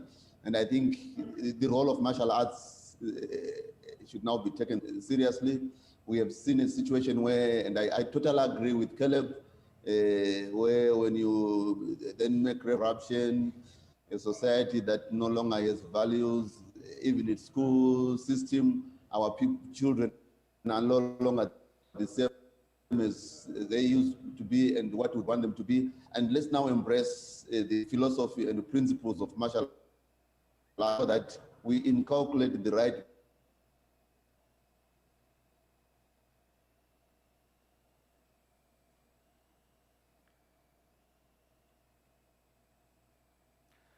I think we lost him again, so yeah. Okay. It's quite unfortunate, but he was giving us some very insightful remarks. That was Mr. Titus Zwomonya, and he was our third and final panelist in today's discussion on martial arts education and the changing paradigm in a post-COVID-19 era. Many, many opinions and many, many insights were shared in today's discussion that we can definitely go forward and continue to build on towards reaching the goal of incorporating martial arts across the African continent. And that is going to be it from me. Mr. Titus Zwomonya has joined us, but due to time constraints, so we will not be able to get your final closing remarks in addition to the ones that you have shared. So thank you very much for sharing with us what you have shared. We do appreciate it and we take it and go with us. From myself, Tando Sibia, it has been absolutely pleasant to have moderated today's discussion.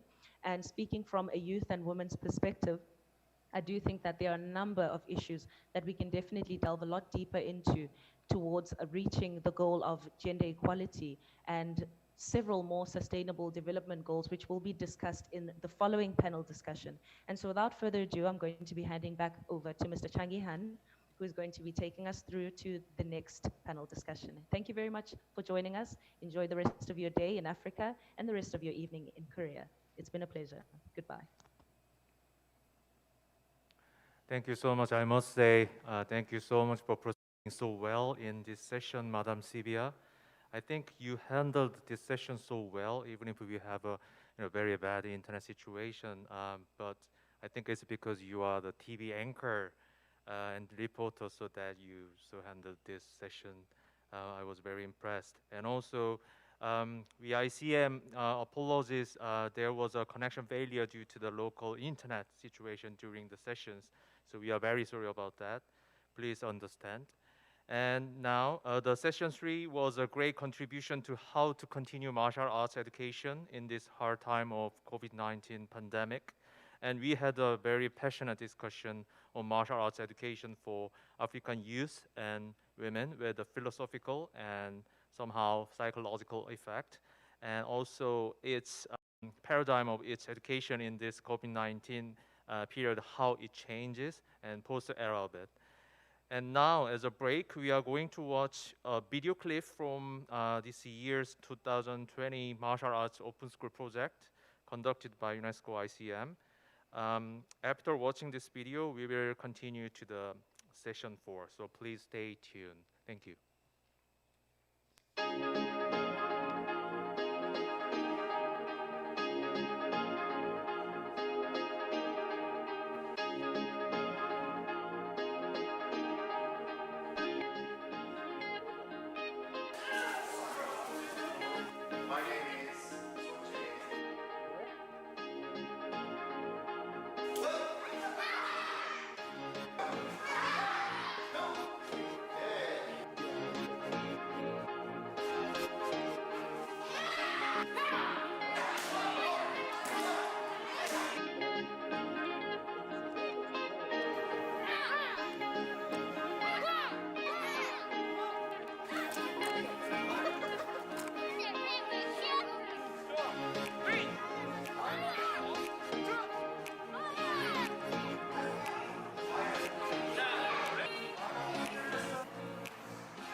There was the video shows all the youth and women enjoying martial arts activities in this hard time of COVID-19.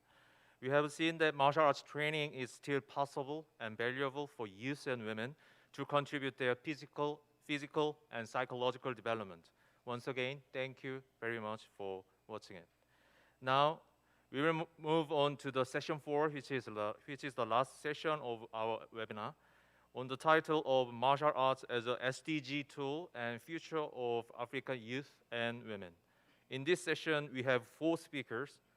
Dr. Hyun Im from Korea, Senior Program Specialist of Korean National Commission for UNESCO, and Sir David Twabaze, Principal Program Officer from Uganda National Commission for UNESCO, and Master Evans Oruru from African Kenpo Federation from Kenya, and the last presenter, Secretary General Michael Shamsu Mustafa from Union of African Traditional Sports and Games, and he's from Sierra Leone. And Sir Dr. Gonche Materego from Tanzania will be moderating this session with other distinguished panelists. Please welcome him and render your continuous participation in our last session too. Please, Sir Matelego, mic is yours. Please. Thank you very much. Good morning, good afternoon, and good evening, everyone. This is our second session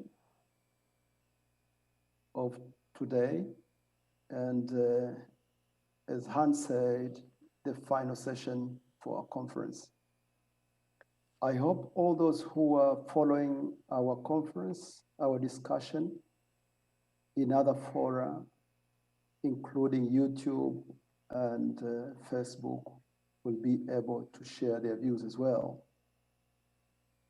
In this session, we have 4 presenters whose presentation dwell on issues of policy, martial arts as a CSDG tool in the future of African youth and women.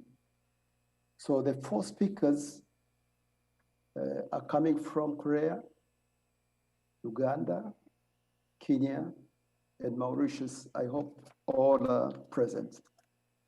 To start with, let me start with the first speaker, who is known by the name of Cindy Sion Rim. Cindy works at the Korean National Commission for UNESCO, and she's senior program specialist and in charge of the international development education programs in Africa and Asia. She trained as a cultural anthropologist, so she'll be very helpful to this conference regarding her expertise. Without much delay, I welcome you, Dr. Cindy Sion Rim, to start your presentation. Welcome. Thank you, Mr. Chair. Good morning, good afternoon, good evening to the audience. My name is Cindy Rim, and I'm working for the Korean National Commission for UNESCO. I'm in charge of the International Development Educational Program in Africa and Asia. It is my greatest honor to take part in this conference and share my thoughts with you on how to help achieve SDGs through martial arts education in Africa. I believe many people are familiar with the Sustainable Development Goals by now, since it's been 5 years since they were first introduced to international society, excuse me, succeeding the MDGs. But to set the scene, I would like to briefly speak about this set of international development goals.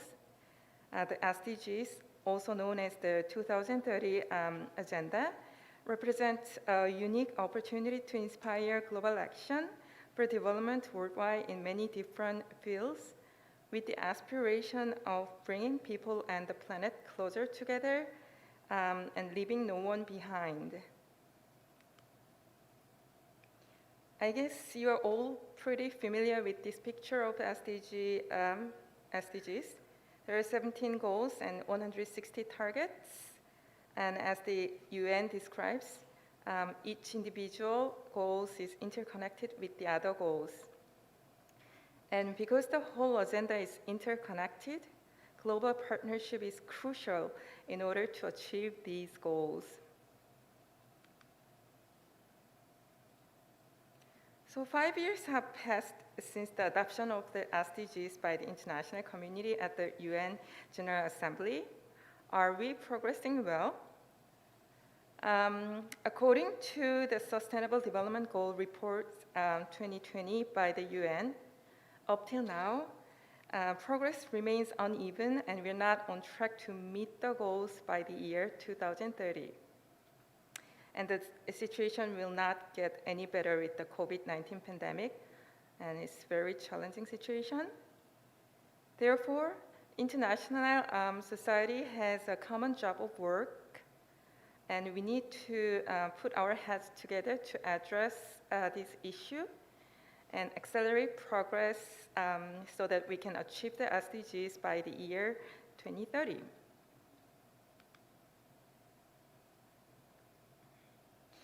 Now, I would like to talk about how martial arts can help achieve these goals.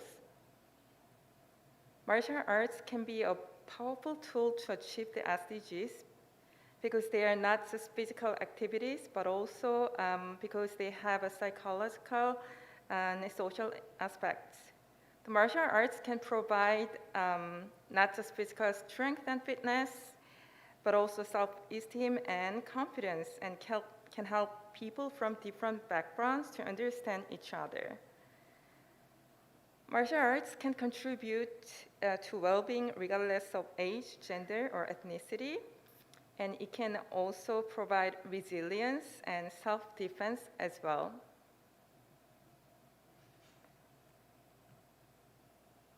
Sports are acknowledged as an important enabler of sustainable development by the UN, and I do believe martial arts an important part of this in many facets. Martial arts can be linked to 5 of the Sustainable Development Goals in particular. Goal number 3, number 4, number 5, number 16, and number 17. In relation to the SDG number 3, martial arts can promote healthy lifestyle and promote well-being for all at all ages. Children and young people benefit tremendously from physical activities, especially. And in relation to SDG number 4, martial arts can provide a type of inclusive and quality education for all and promote lifelong learning. In relation to SDG 5, martial arts can play an important role in promoting gender equality by contributing to women's empowerment. In relation to SDG number 16, martial arts can help prevent violent extremism and increase intercultural understanding. And in relation to SDG number 17, martial arts can provide an excellent international arena for global partnership to achieve the SDGs. Martial arts, therefore, offer a great tool to achieve the SDGs and to improve the future for youth and women in Africa, especially because they're very multifaceted, offering both physical and psychological benefits, and through such benefits, social impacts, such as the prevention of violence in schools, arise. So, how can we contribute to the achievement of the SDGs through martial arts? Here comes the importance of education. There are many ways that martial arts can contribute to achieving the SDGs, but I believe education is the key to the contribution of martial arts to the SDGs, especially where the SDGs target youth and women.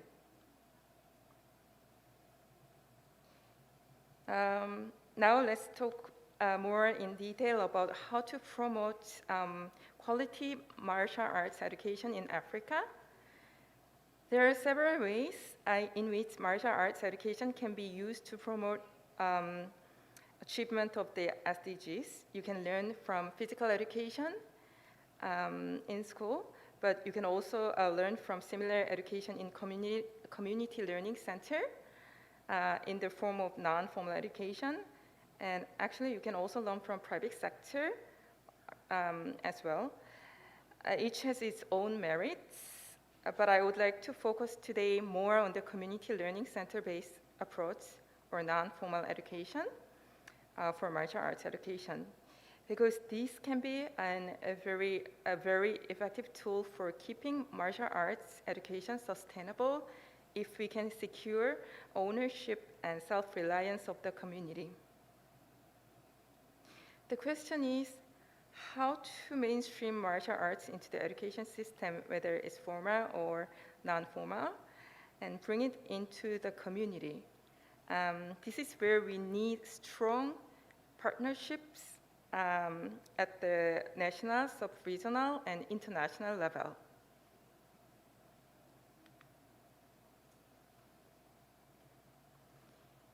Now, I would like to share with you an example of how non-formal education can act as a positive tool to be used for achieving the SDGs by talking about the Korean National Commission for UNESCO's Bridge Africa program.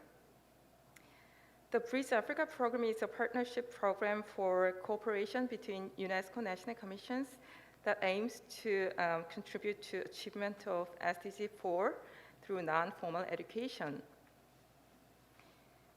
using community learning centers. And the Korean National Commission for UNESCO, together with partner countries, have operated the programs in 8 different African countries for 10 years, targeting mainly children, youth, and women who did not have access to formal education.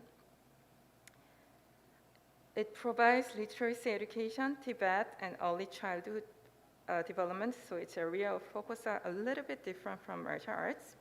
But I believe the framework and experiences from the Bridge Africa program can offer a clue to effective ways to promote achievement of the SDGs through martial arts education, especially through non-formal education and partnerships at the national and international level.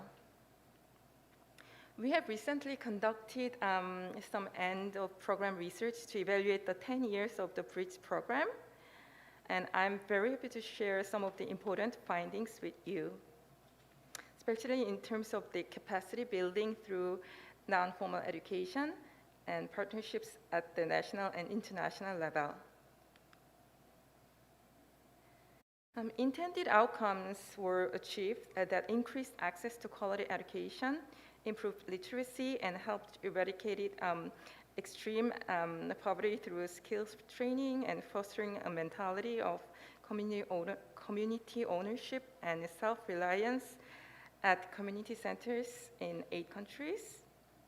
One thing which was very interesting from the research outcome, which I would like to connect with martial arts education, was more about the partnership framework of the Bridge Africa program, which contributed to the achievement of the SDGs in 3 ways.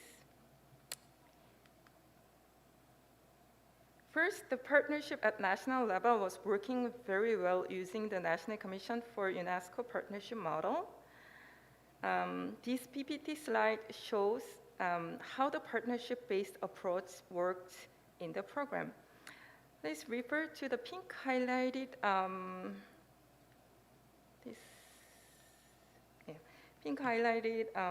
part for the national partnership. I can say the success of our program was built through this strong partnership, which was formalized through the operation of the Bridge National Committee in each of the partner countries, composed of partner National Commission for UNESCO, relevant central and local government officials, and representatives from the communities in which the program operated. The second aspect I would like to mention is that one of the impacts of the program was that a network among National Commission for UNESCO for non-formal education in Sub-Saharan Africa region was created and solidified through the program. It's very interesting to see while KNCU initiated the program together with the partner countries. Now, as the program is coming to the end soon, but we can see that networks among the partner countries are still working through the initiative of the partner countries. First, partner countries initiated peer learning visits to neighboring countries themselves, and then having recognized the importance of non-formal education network themselves. They have put together their own plan for a regional conference in Sub-Saharan Africa as well. These strong partnerships actually have provided the very interesting result that the project outcomes became very sustainable even after the project funding was ended. So we could witness a virtuous cycle at work there. It happened because both the national government and National Commission for UNESCO play the vital roles, while ownership and self-reliance from the local community were also enabling the local community learning centers to be sustainable. From the evaluation we conducted through our program, we could see the partner countries have contributed to the SDG 4 in particular, and contributed to achieving several of the 17 SDGs besides SDG 4 as well. In particular, goals number 1, 2, 3, 5, 16, and 17. I believe the framework of the program, Bridge Africa program, can offer a model for a framework on martial arts education, especially in the non-formal education sector. Of course, it cannot be applied to martial arts education in cookie-cutter fashion, but for the remaining time, I would like to offer some suggestions for possible ways to promote martial arts education in Africa, borrowing some of the aspects from the Bridge Africa program.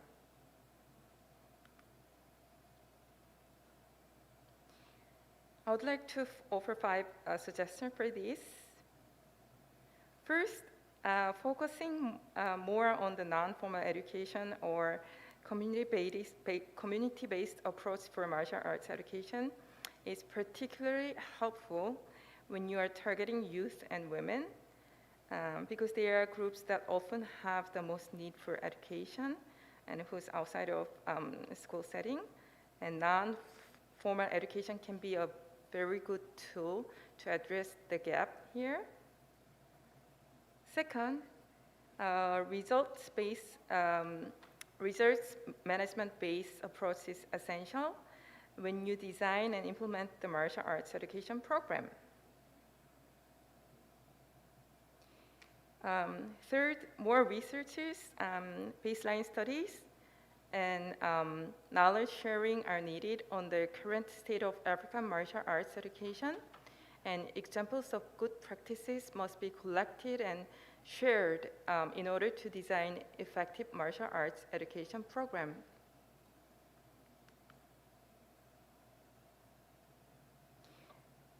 Fourth, an integrated online and offline platform needs to be created to promote and disseminate information and best practices in martial arts education in the African region.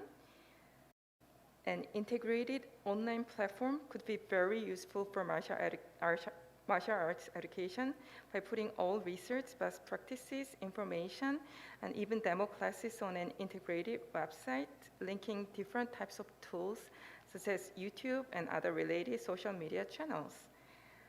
Particularly in a situation such as the current pandemic, online classes can be a very good way to bring people together, youth in particular.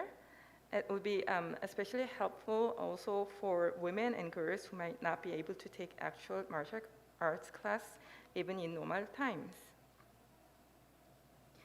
Last but not least, to achieve what I just mentioned, we need strong partnership at both national and international level. At national level, central and local governments and the community, NGOs have to all work together.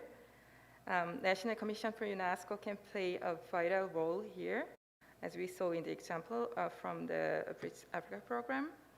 And at international level, UNESCO ICM, National Commission for UNESCO, UNESCO regional offices in the Africa region, and UNESCO headquarters all need to work hand in hand. UNESCO ICM's role is crucial in this field. I have been very impressed by all the amazing work the center has done in relation to martial arts education in the short time since its establishment 4 years ago. And I look forward to seeing the UNESCO ICM working together with African countries to continue to promote martial arts education, and in doing so, contributing to achievement of the SDGs through partnership, and bringing a better future for youth and women in Africa. That's it for my presentation. Thank you very much for your attention. Thank you.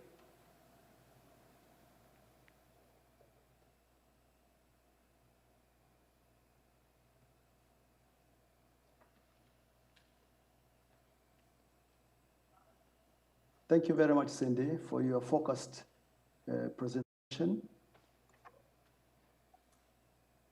Hi, Cindy, do you hear me? Yes, I can hear you. Thank you. Yes, yes. Cindy started by explaining in her paper the 2030 agenda that sets the Sustainable Development Goals that are interconnected with other goals. And she mentioned about, she talked about 17 goals with 169 targets. She explained how martial arts can contribute to achieving these sustainable development goals very clearly. She said martial arts provides physical strength, self-esteem and confidence and all that, and it ensures health lives, promotes lifelong learning, peace and justice, global partnering, also promoting gender equality. But then in order to achieve the SDG through martial arts is through education. That's what she insisted, that it has got to be through education. And she suggested a community learning center-based approach, which is very crucial, particularly to many parts of Africa. She clearly gave an example of Korea National Commission's Bridge Africa program, which has operated in several countries in Africa. And she says it operated for 10 years and it's going very well. However, she raised a question, which is, to me also is very pertinent. How can martial arts be mainstreamed into the education? I've got one example here in Tanzania where we had an empowerment project for girls, and we wanted it to be mainstreamed within the Ministry of Education, but then it wasn't quite possible because the system is set and they are not very much flexible to let them become part and parcel of the school curricula or part of the operation. And therefore, I concur with Cindy, the issue of having community-based kind of operations within the martial arts. But having said so, she gave an example, another example. She raised a question on how, in her conclusion, how we can come up with a very clear way of running the martial arts through partnering. She emphasized on the need of having strong partnership at the level of the nation, region, as well as international. And I think through that, and through the national commissions of UNESCO, this could be easily done. It is not an easy thing, so to say, for now, but it's something we should think of when we are embarking on the martial arts. Well, that's I've just covered a little bit what she has said in her paper, and now would like to move on to another speaker. Otherwise, we'll still come back to you during the question and answer session. Yeah. So the next speaker, we have David Tubaze from Uganda. Ndugu, welcome. David is a principal program officer dealing with education and sports in Uganda National Commission for UNESCO. So let's give him our ears. Karibu, welcome, Mr. Twebaze. Asante sana, ndugu Materego. Thank you so much, Chair, Mr. Materego. Let me take this opportunity of thanking the ICM for organizing this African Regional Martial Arts meeting. I remember we last met in Ghana last year, and let me take this honor of thanking God once more for meeting Mr. Materego. We last met in Kenya in 2018, and we are meeting once again over these airwaves. I also convey greetings from your brothers and sisters from Uganda, and straight away, let me start. Chair, you will allow me share my presentation.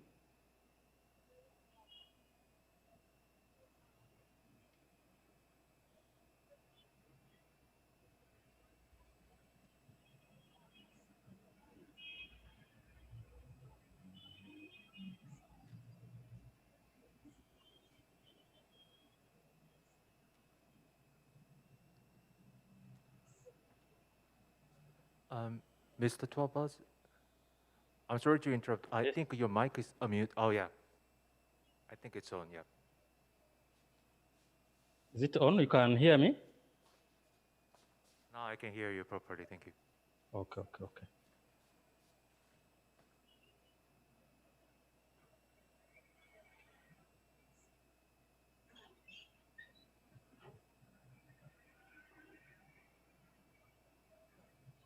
Is it okay? What about moving?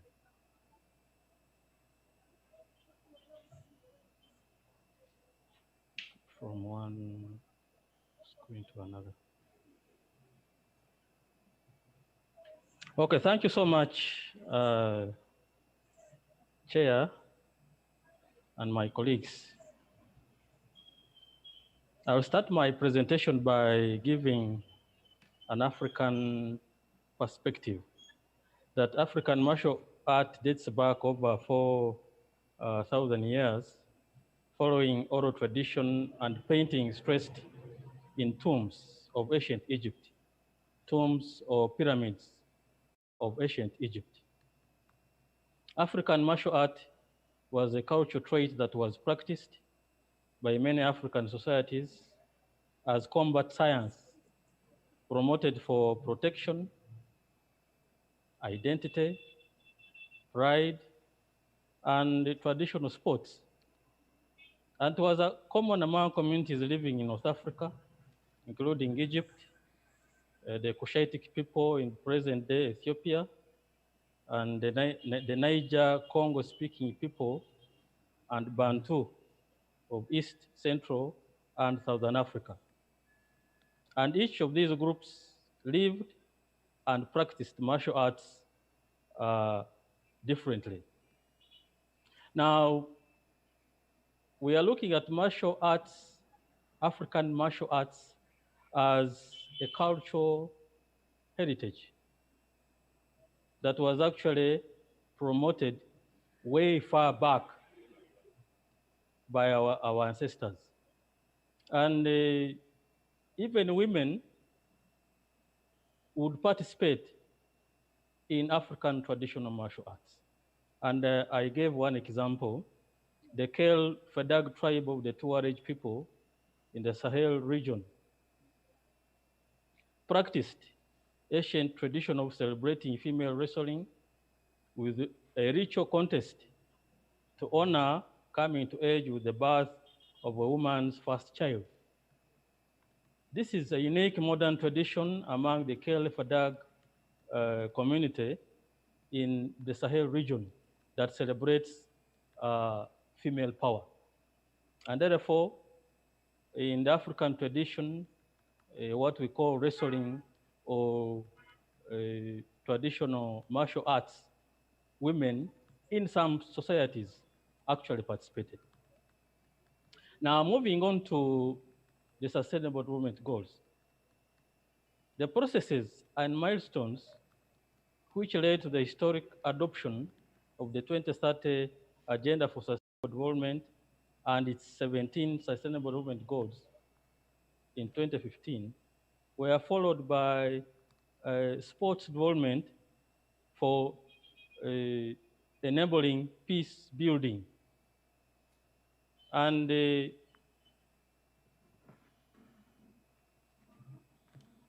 17 SDGs are being pursued over the next 10 years with overarching aspirations of bringing people and the planet closer together and leaving no one behind. And therefore, the 2030 Agenda is a unique opportunity for inspiring global actions for development worldwide, including the field of sports that partakes martial arts for development and peace. Now, Chair, I will look at the progress and future of martial arts as an SDG tool among the youth and women in Africa. Sports, including martial arts, has been an important enabler for sustainable development. We recognize the growing contribution of African martial arts practiced in Uganda and other parts of Africa as traditional sports to the realization of development and peace in its promotion of tolerance and respect. And it has contributed to the empowerment of women and youth, individuals and communities, as well as to the health, well-being, education, social inclusion objectives have been met as well. A number of communities in Africa practice martial arts, and I gave examples of the Dambe in Senegal, the Kigo among the Baganda in Uganda, Engulo, Musangu in Zimbabwe, the Ngune fighting sticks among the Zulu in South Africa, the Ngoni of South Africa, in Mozambique, Malawi, Zambia, southern Tanzania, and the Nubian community in South Sudan. And therefore, the regular participation in martial arts among those communities mentioned above has provided various social and health benefits. Not only does it have a direct impact on physical fitness, but it also instills healthy lifestyles and choices among young people, helping them to remain active and fighting against communicable diseases. And a number of studies conducted by the World Health Organization have also highlighted that physical exercise can stimulate positive mental health and cognitive development. These exercises among our youth and young women are linked to improvement in self-esteem, self-confidence, as well as positive effects for people struggling with the depression and anxiety. And this point here responds so well to Sustainable Development Goal 3. In African sports, including martial arts, has contributed to the well-being regardless of age, gender, or ethnicity. It is enjoyed by all.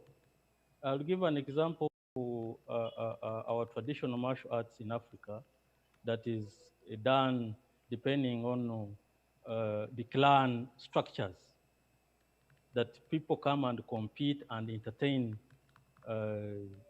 crowds. And therefore, it has enabled people coming together and then, enjoying that of inclusion. And this has gone so well with our international partners. And I gave an example of the Taekwondo Humanitarian Foundation as came in to promote martial arts in refugee camps in most African countries, including Uganda. And such initiatives cause awareness about the plight of young refugees and cause full harmony. And this has caused full harmony with the SDGs, particularly in regard to health. And this has responded so well with the Sustainable Development Goal 3, which talks about ensuring healthy lives and promoting well-being for all and for all ages. Martial arts has embedded values of fairness and respect, and giving an example of an economic system that builds on fair competition and supports equal sharing of resources, reinforcing competencies and values such as teamwork, cooperation, fair play, and goal setting. And therefore, martial arts practices teach transferable employment skills which can support employment readiness for productivity and income generating activities. And this responds so well to Sustainable Development Goal 1. Martial arts is used as a platform to speak out for the realization of human rights, including the right to assemble, giving adequate standards of living, and a right to social security, and equal rights of women in economic life. In Uganda and many other countries in Africa, promoting martial arts from the East, the taekwondo, karate, and for us here, we have so many clubs, martial arts clubs, where you find young men and young women practicing martial arts. And this has given a direct impact to that goal to end poverty, goal number 1. And whenever traditional martial arts are performed, people to come and enjoy and see how these young men and women exhibit their skills. They pay. Is that gate collection, and a lot of money is collected. And therefore, this one has given a social economic progress and raising funds to alleviate poverty. Martial arts promote personal well-being and encourages social inclusion, which may lead to larger economic participation. This has helped to educate and empower individuals with social and life skills for self-reliant and sustainable life. This one responds to Sustainable Development Goal 4, more especially Target 4.7. Martial arts initiatives in Africa, I've talked about this. I've given opportunities of raising funds. I'll move to the next one. And martial art, as practiced in African communities, promotes personal well-being and encourages social inclusion, which may lead to larger economic participation, helping to educate and empower individuals with social and life skills and self-reliance, improving on their sustainable livelihoods. I've talked about this one. Now, I've given this picture of the Dambe. You can see these young men trying to exhibit their skills, traditional martial arts skills. And in the background, you can see young men and women, the youth, coming over to watch these young men. And as I had mentioned, whenever these people come in, they pay something. So martial arts has given an opportunity of income generation.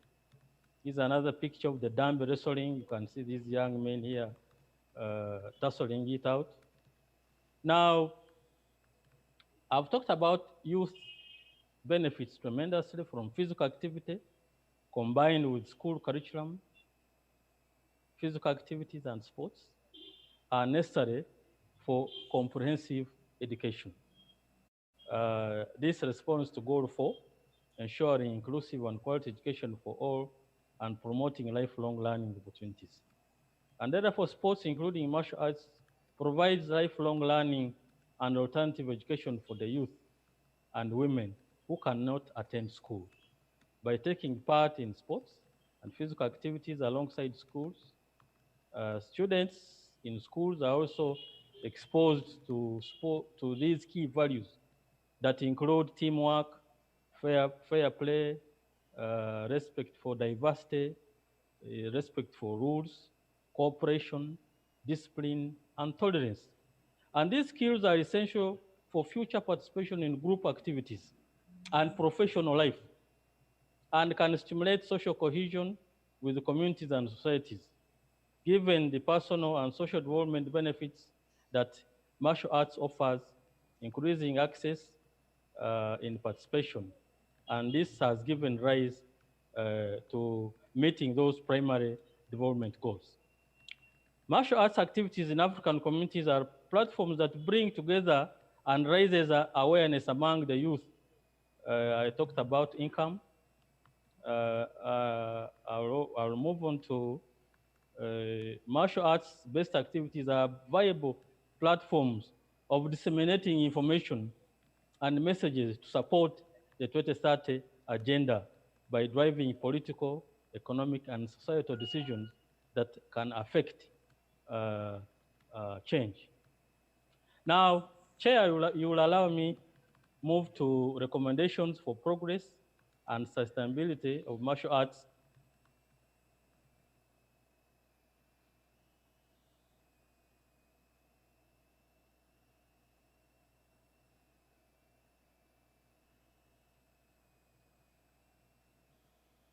Please continue, Mr. David.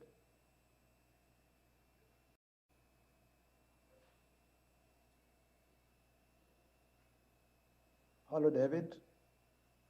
Looks like I've lost you.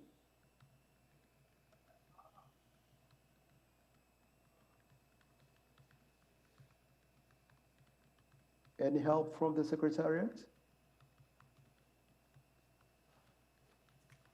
Mr. Matarego, I think we lost him from the chat, from the Zoom meeting. So I think he is disconnected. Okay. So can you proceed with the next speaker? Okay, as we are waiting for Mr. David to reconnect, let me move to our third speaker. And I hope when he comes back, we'll continue with his presentation. Now we have Mr. Evans Omweri Oruru. Mr. Oruru is a martial arts instructor from African Kenpo Federation in Kenya. And I hope we are going to get hands-on on the fact that he is a practitioner as an instructor to get a lot of things to do with the SDGs. Mr. Oruru, welcome. Thank you so very much, Mr. Chair. Thank you so much, Mr. Chair, for giving me the opportunity. And it's indeed a great pleasure that we can sit some very many miles away and yet have a discussion of a matter in equal terms. Today's topic is very important. I'm an African. I have gone through some of the challenges that are mentioned in the program or in the topic, and therefore it's a great pleasure and honor to have me as one of your panelists. Let me go straight to my presentation. Please let me know whether it's showing on your end. It is, go ahead. It is, thank you so much. Somewhere in Africa, this uneducated lady had some advice for her kids. She told them, education is power, but power without control is nothing. She told them to learn on how to share however little one or a thing is, they should practice on how to share it.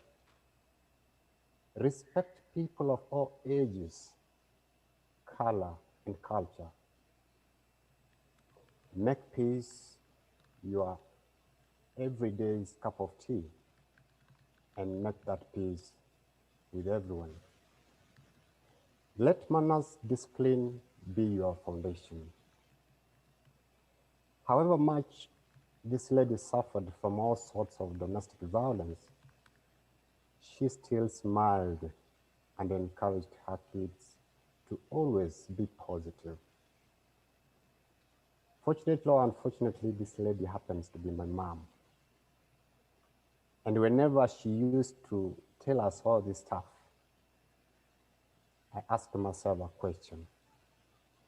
What more could she have done?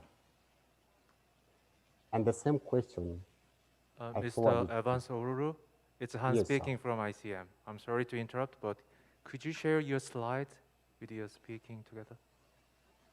Oh, we can't see your slide. You know, I'm meaning the PowerPoint PPT. Let me share it. Thank you.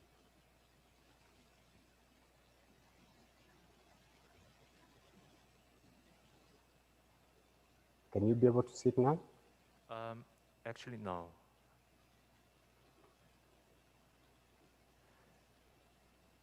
You need to press the button like a share screen, the bottom of the screen, I think.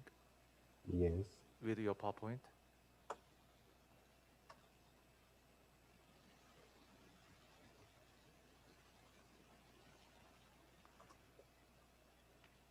And now? Actually, no. Not yet. Not yet. Let me try.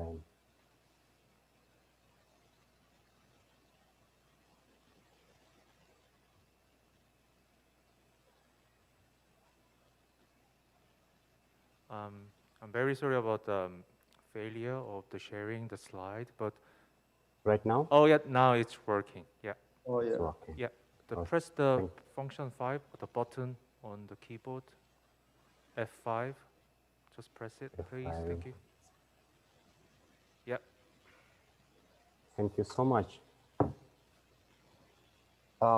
Thank you for reminding me on that. I thought I was talking about something that is seen on the other end.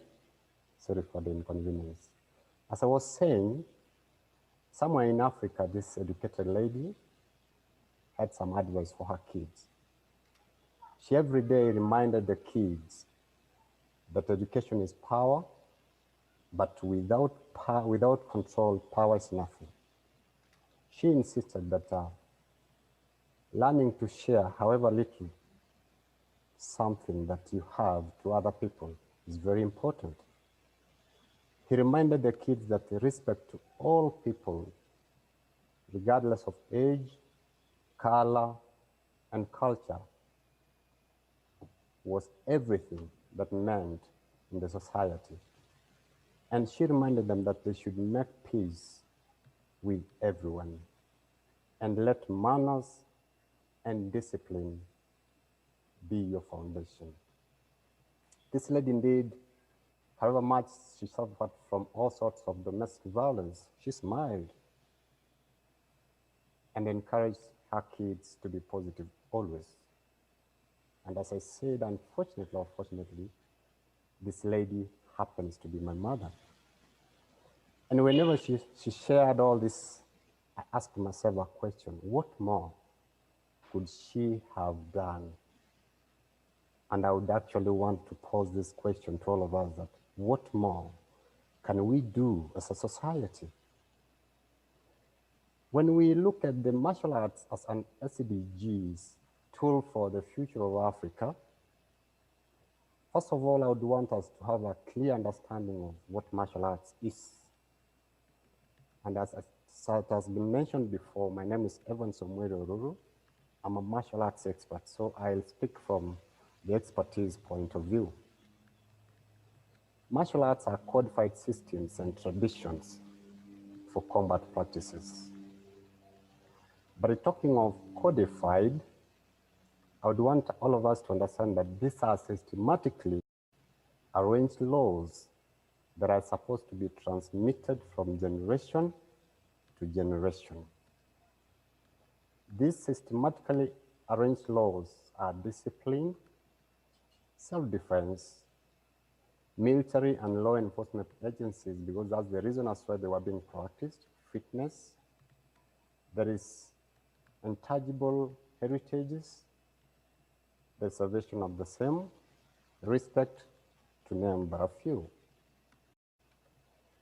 And I want to tell all of us that there is no institution that can rise above martial arts. Everything that we do starts and ends with martial arts. This is the only institution that has been there since time immemorial, actually. In the Bible, God used men and women, great trained men, soldiers, in tough times. Powerful leaders rely on the military. Military are part of martial arts for protection and territorial defense. Everyone in the whole world enjoys security, courtesy of martial artists.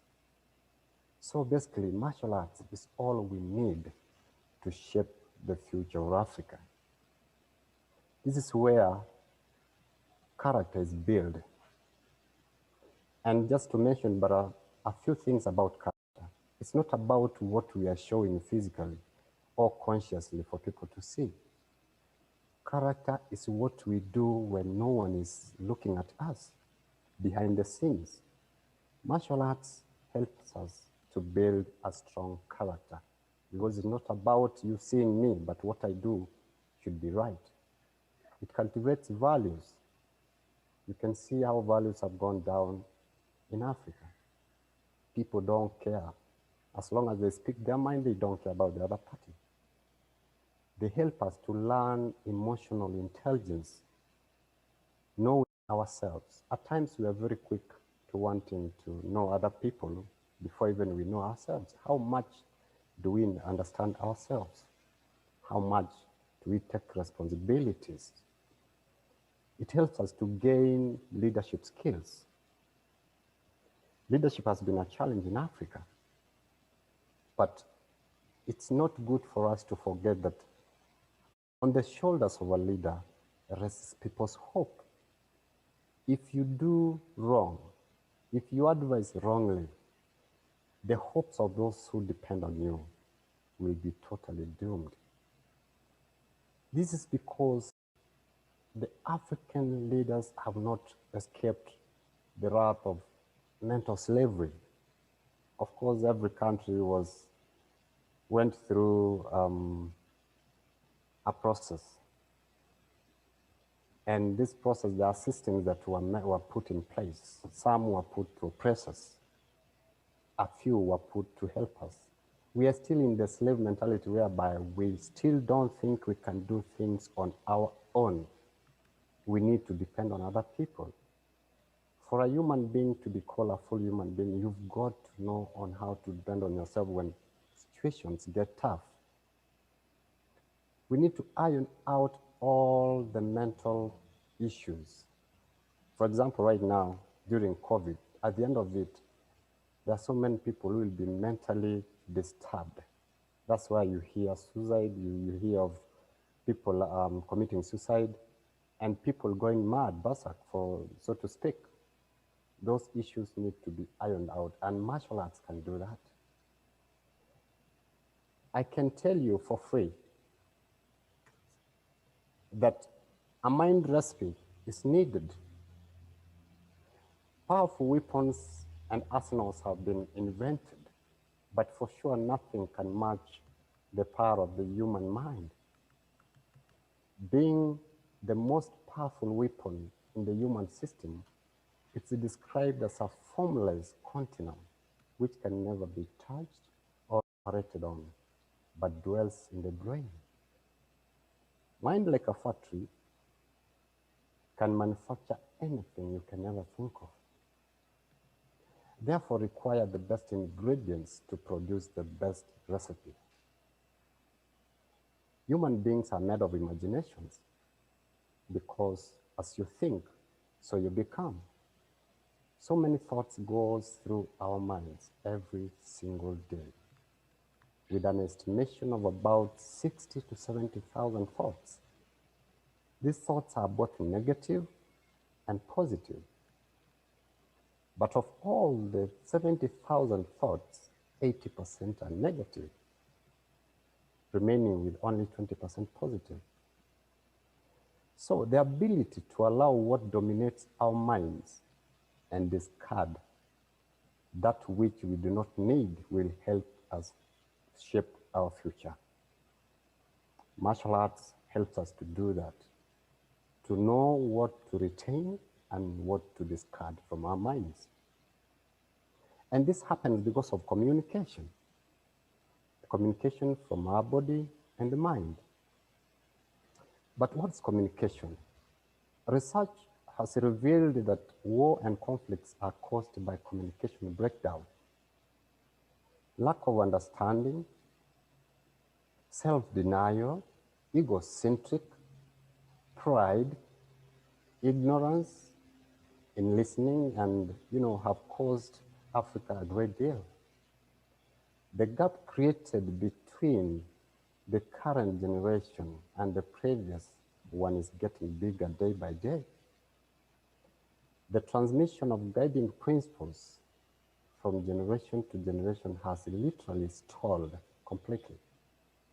This is due to lack of deliberate listening to the voices from within and without. Learning to communicate to ourselves from within will help guide on how to pass on information to others. It's very important.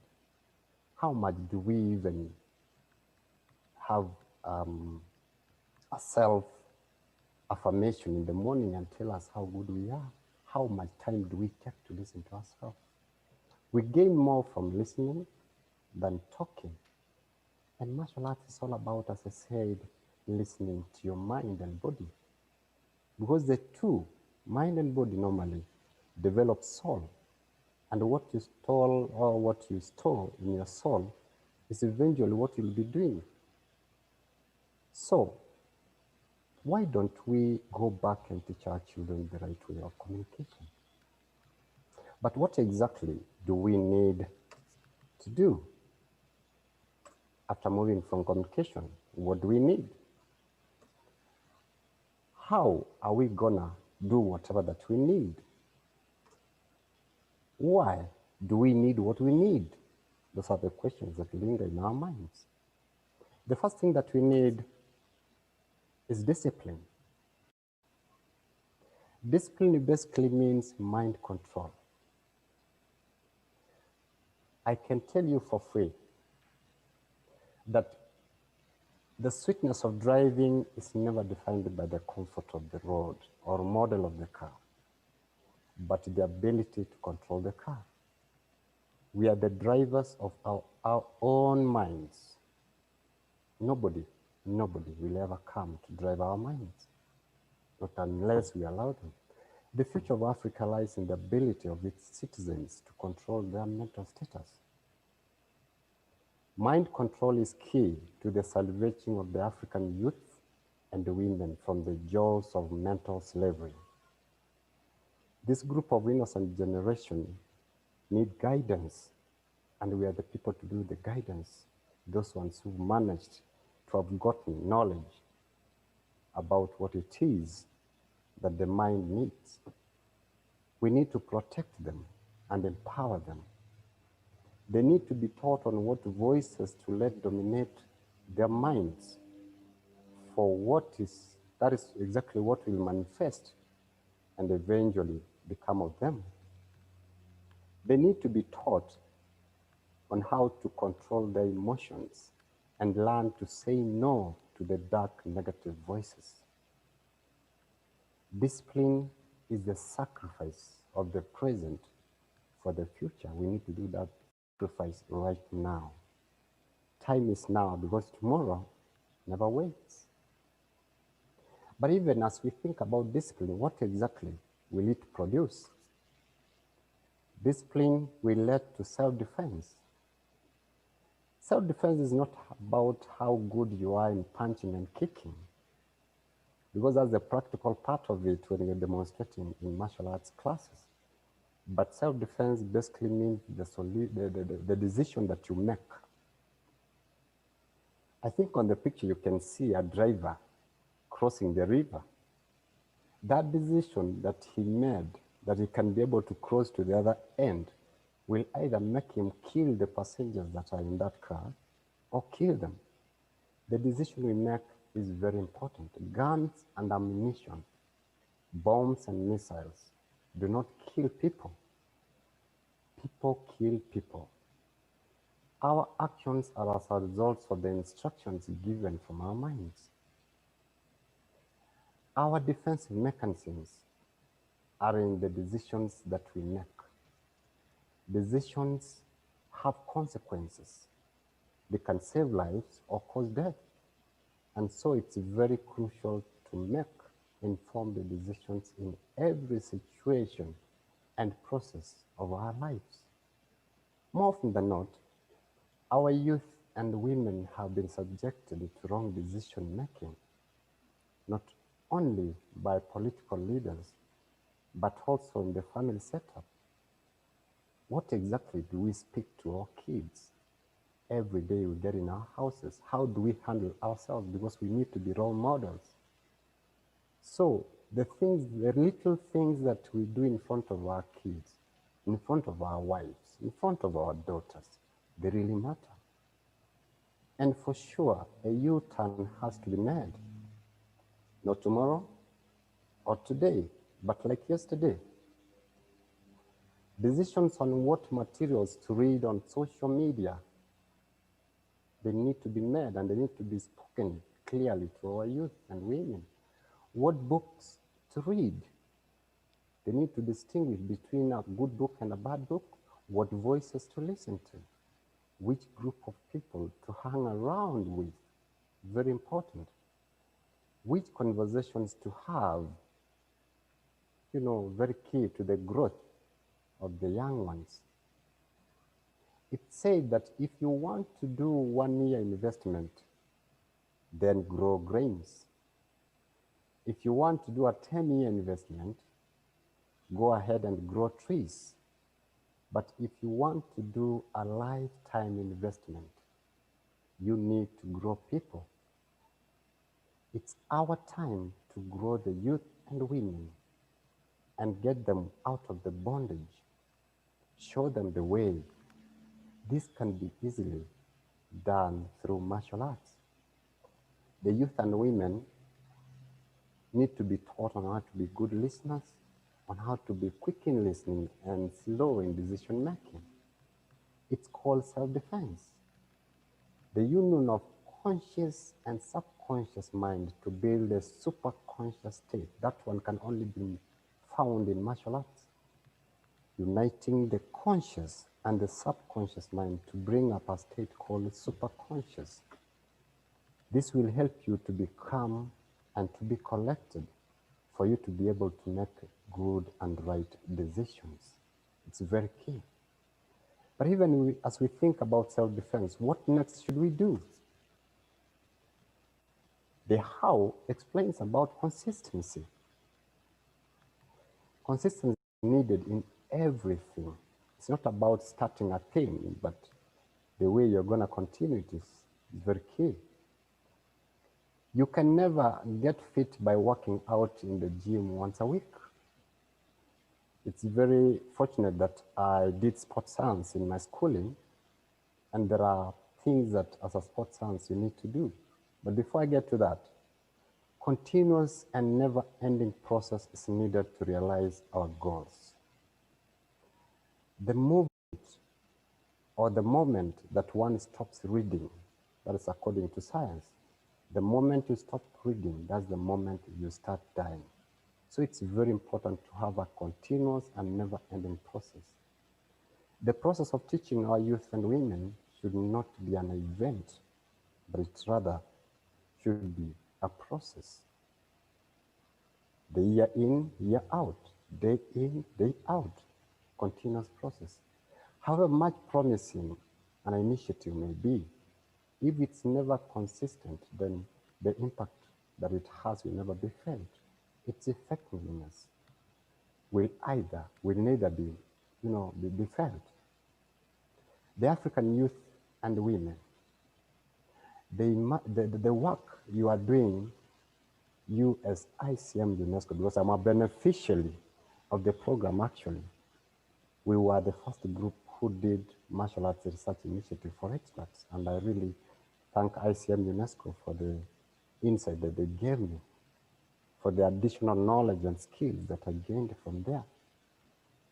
This process that you started is a beautiful one. Let it never stop. The impact that it has is more than we can imagine. So my advice and take is that let us not drop our guards. Let us have our troops on the ground transmitting this great gospel to the African youth and women day in, day out. Let's engage them in community service initiatives. Engage them in creative arts activities. Build martial arts infrastructures in Africa. We do not have a proper martial arts infrastructure in Africa. Think of a broadcasting station. This is just a food for thought. Think of a broadcasting station. I don't know whether we're going to call it ICM broadcasting station, where we'll be talking about martial arts benefits and values to our youth and women every day, like the rest of the broadcasting stations do. It's very important. This will not only create employment, but also create, awareness in every nook and corner of our continent, Africa, the second, actually, largest continent in the world. It's been an honor and privilege to have me on this great platform. Thanks to the organizers, fellow panelists, and all the great men and women who made this day a success. Long live ICM UNESCO, long live Africa. Thank you. Thank you very much, Mr. Evans Omuru. It has been a pleasure having you.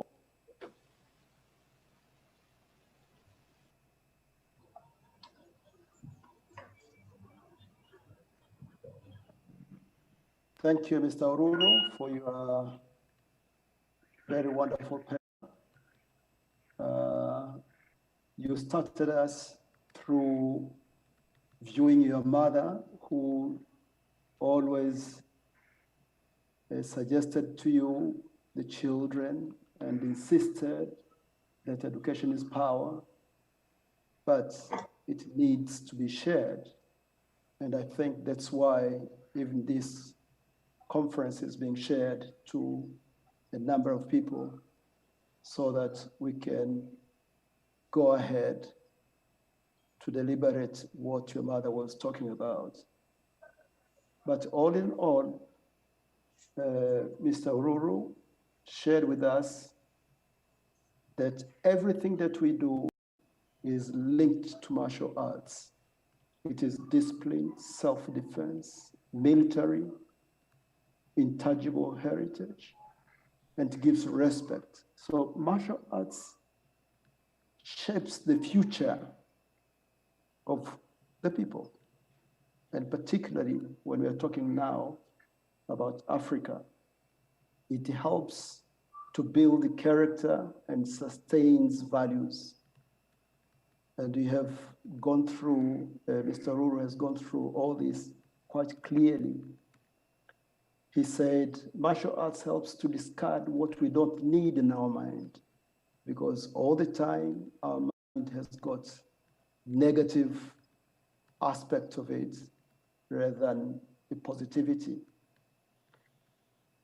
He went on describing on how martial arts, the way we can learn how to communicate, which is very, very essential. And that can be done, can easily be done through the martial arts. He says and insisted that discipline, which is the food of the mind, we have to have discipline to control our mind, which has got some negativity in them. So in self-defense, he argued, don't just defend on yourself, but you have got to ask yourself, what decision do you want to make? And youth and women had been subjected to wrong decisions all throughout. And that's why, actually, when we are talking of martial arts and zeroing in youth and women is not something that is being done out of the goal. Mr. Ruru pointed out that growing people is a lifetime investment, and this can be easily done through martial arts. He suggested, among others, to build martial arts centers in Africa, establishing broadcasting programs that can easily reach the youth of today. So just in a nutshell, I would just like to proceed to another speaker, but before I go to another speaker, let me just inform you that Mr. David Tubaze is back, but on another mode because he couldn't continue with the laptop. Now he has a mobile phone and will be joining him during the QA session.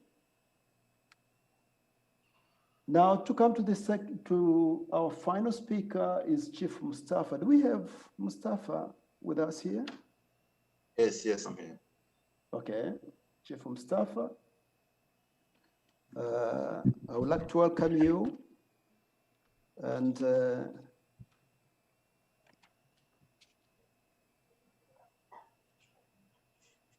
Mr. Mustafa is Chief Michael Shamsu Mustafa, as Secretary General of African Traditional Sports and Games Confederation in Sierra Leone.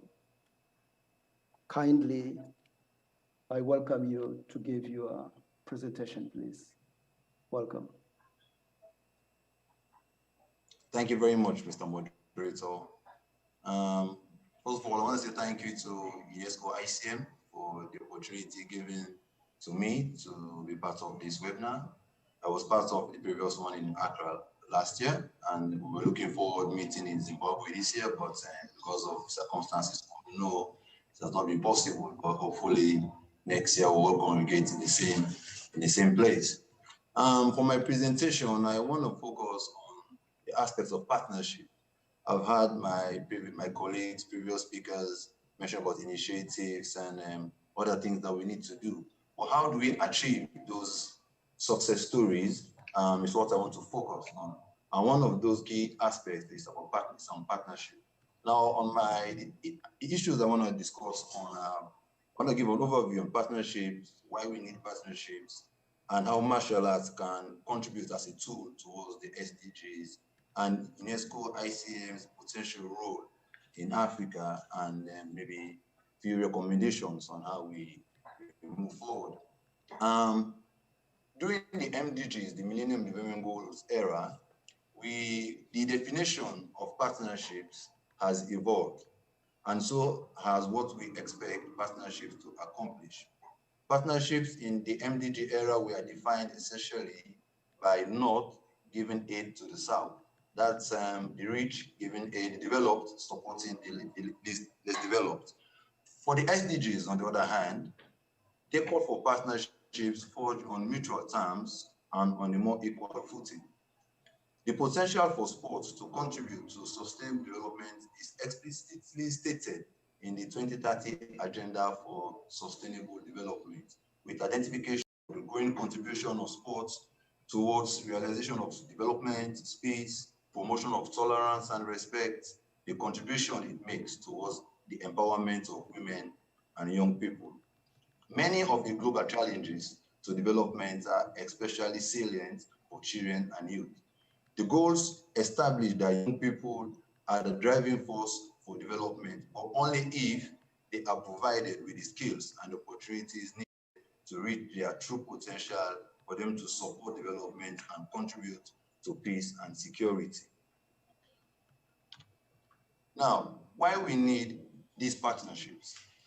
Number one, we need partnerships to ensure that we have policy coherence and effectiveness. We need partnerships to increase the awareness about martial arts. Partnerships to increase participation also for women and girls. We need partnerships for us to build stronger institutions. We need partnerships to access funding and investment from the private sector. And finally, we need partnerships for us to attract political will. A successful development agenda requires partnerships between governments, private sectors, and the civil society. The goals cannot be met if, honestly, we don't work together. Here are a few initiatives that we can say martial arts can contribute towards the SDGs. We have self-defense initiatives for girls. These are just ways how we can bring young people, girls, into the fold. We can also have martial arts initiatives for health benefits. Of course, we know lack of exercise is the fourth major risk factor for mortality. It takes more lives than HIV and malaria combined on a yearly basis. So we need to start looking at martial arts for its health benefits. And also we have to look at how martial arts can help us address social anomalies in our communities, in our schools. We can have events like Box for Peace or Box Out Drugs and other activities that will foster solidarity in our communities and countries. And also sharing and preserving the true values of martial art instead of just medals. Sometimes people just think martial art is about kicking, but at the end of the day, there are certain values that we can really share with others that will make them come into the fold and take part in martial art activities. Now, moving forward, I've identified some of the potential roles in Africa that UNESCO ICM can help with. One is helping to strengthen the capacity of traditional sports and games organizations in Africa.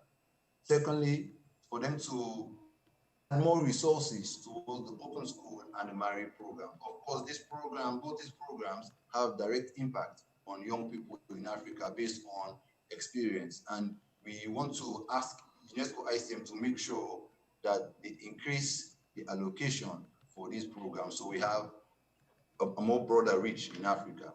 And also, we want UNESCO ICM to support martial arts research and programs for girls, support the creation of an online Africa TSG encyclopedia and other platforms to promote martial arts as a tool. Now, recommendations moving forward, I think martial arts must be linked to the shared values and commitment to promoting development, democracy, justice, and diversity. Secondly, martial arts for the goals is most effective when integrated with the development sector and priorities in our regional, national, and local development settings.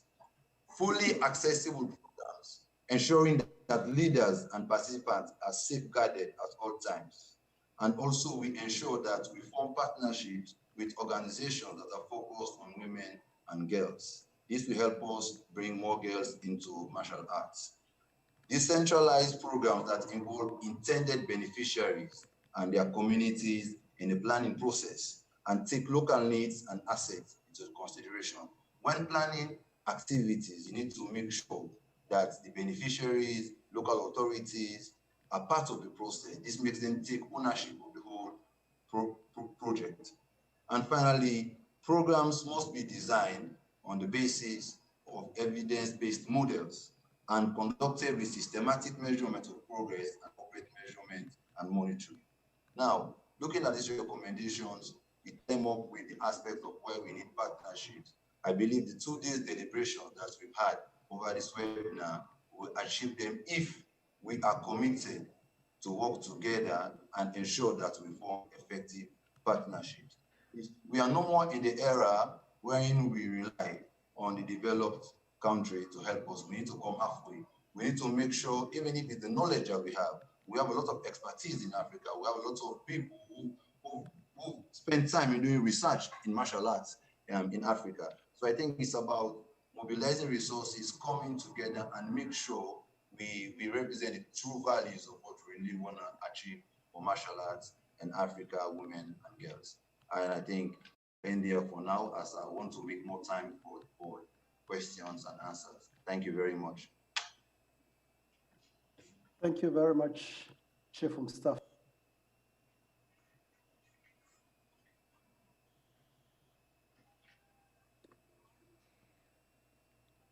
Thank you very much, Mr. Mustafa, for your good presentation and very challenging too, because we need to know where we are going to get at within the martial arts in Africa. Chief Mustafa gave an overview on partnership, actually reflecting the difference between MDGs and SDGs. He explains MDGs being a one-way, but SDGs being two-way, which actually could be met. He explained as to why we need partnerships, because we need increased participation, align with stakeholders' priorities, to increase the awareness about martial arts and mobilize resources and investment, and in actual fact, attract political will. Most of the things, as I've experienced in my country, do not move on due to lack of political will. And I think this is one of the major points that he makes here, so that martial arts can also continue.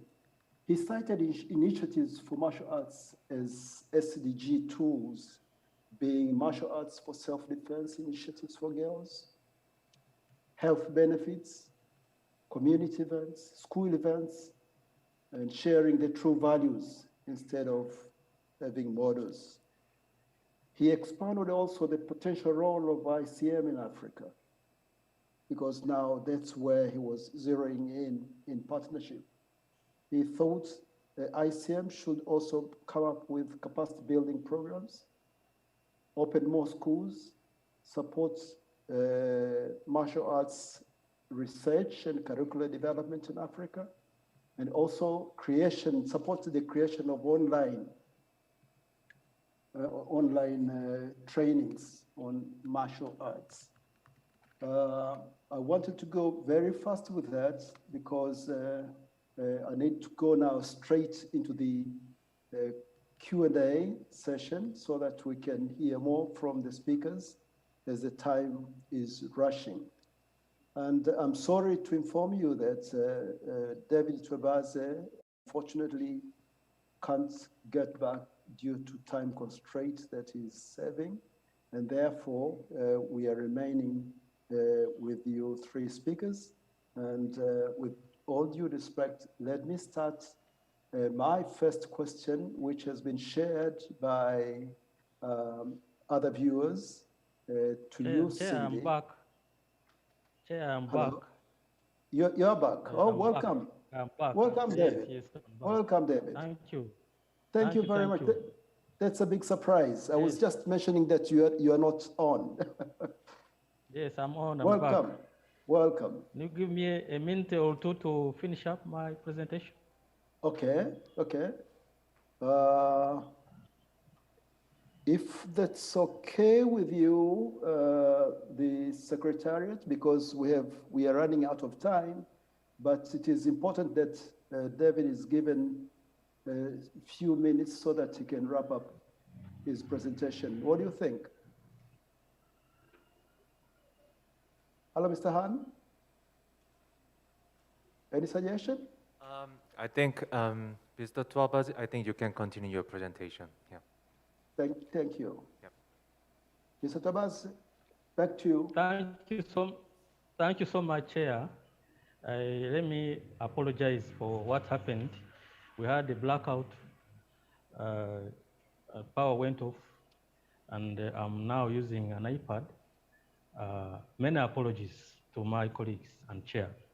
I was proceeding to recommendations for progress and sustainability of martial arts activities among the youth and women in Africa.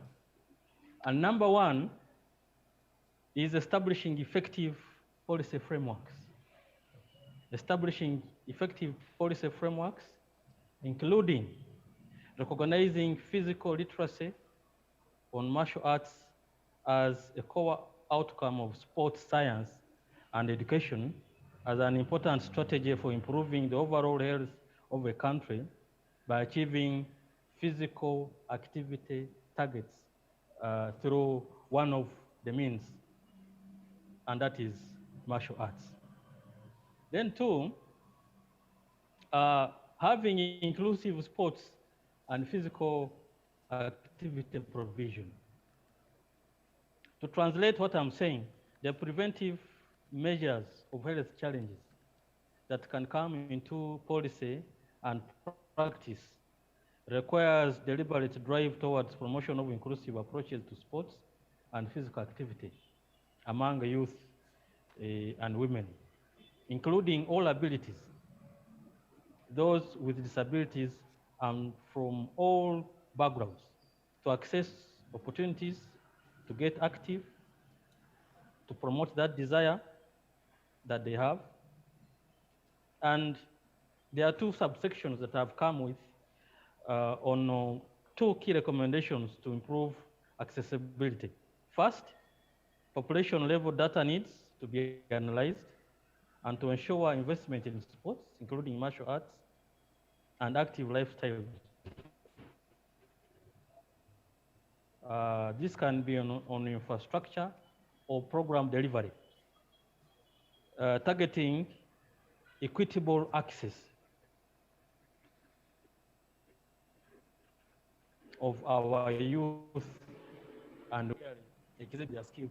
Secondly, designing programs that can deliver martial arts to ensure equitable access and to put in place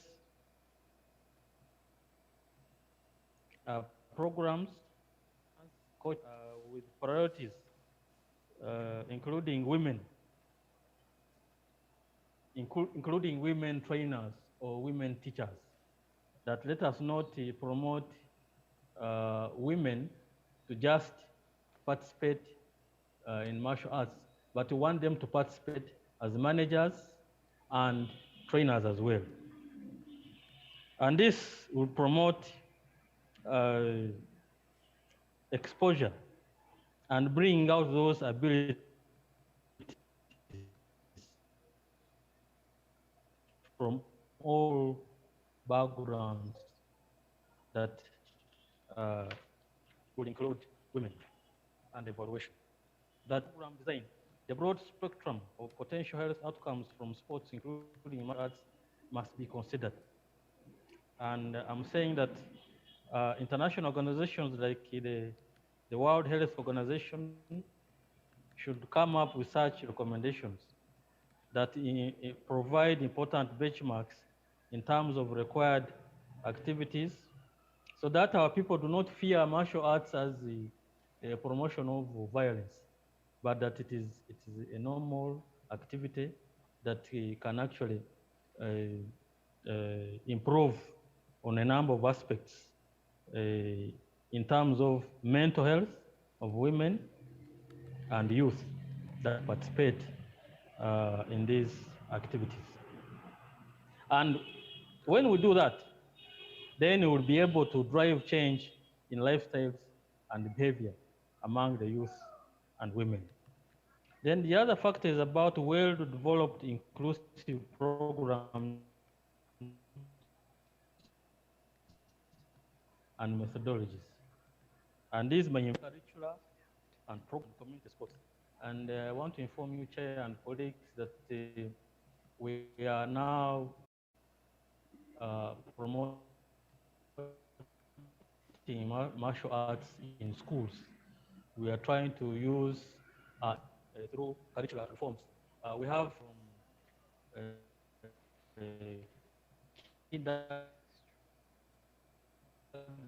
kindergarten up to university. Many of our universities now are offering degrees in curricular reforms. We want martial arts as a training program in our university courses. Then having systematic capacity building of teachers, trainers, and managers, having balanced investments in facilities and equipment to support training and capacity building. This can be further developed or promoted through these inclusive policies that I talked about that can come up with strategies and resources to support the capacity building and putting in place facilities and equipment that can support the promotion of martial arts among the youth and women in Africa. Then to link the broad education outcomes and stakeholders. Then the last one is documentation and sharing of martial arts best practices. Having these best practices disseminated and shared among our youth and women in Africa, in schools, in our young people that are out of school. And we are looking at documenting best practices of martial arts, looking at the history of martial arts in Africa and elsewhere, and then its benefits. In conclusion, Chair, I will say that martial arts and other forms of sports could be platforms that will continue among the youth to raise awareness and create education initiatives and opportunities to change behavior among the youth and women. And this will be done to achieve a sustainable future for African youth and women. I beg to move, Chair. Thank you so much for listening to me. Thank you very much, Mr. David.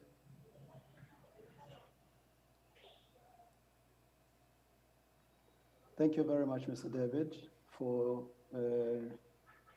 your very insightful presentation. It's good to hear that in Uganda right now you have managed to introduce martial arts in schools and some of the universities, which is really a step forward, having the knowledge that most education sector have got strict rules to mainstream anything which is not part of what they believe in. But Mr. David started by tracing the history of martial arts in Africa way back 4,000 years, which he illustrated how the tribe of Kelfadu, I like that much, very much, how they celebrated the female power through wrestling. That was really touching. He stated, however, how sports were included through martial arts and still plays a vital role in enhancing the sustainable development goals. As he told us in the final remark that the university also have got, they're offering degrees in martial arts. But to go straight into what he is suggesting as recommendations, some of them, he said, effective policy frameworks should be established, which is true. He mentioned the inclusion of approaches to sport and physical activity that should be promoted. And this includes also those with disabilities, documenting and sharing of martial arts best practices. This is very, very, very crucial as we are talking of partnering with other nations at the regional level as well as international level.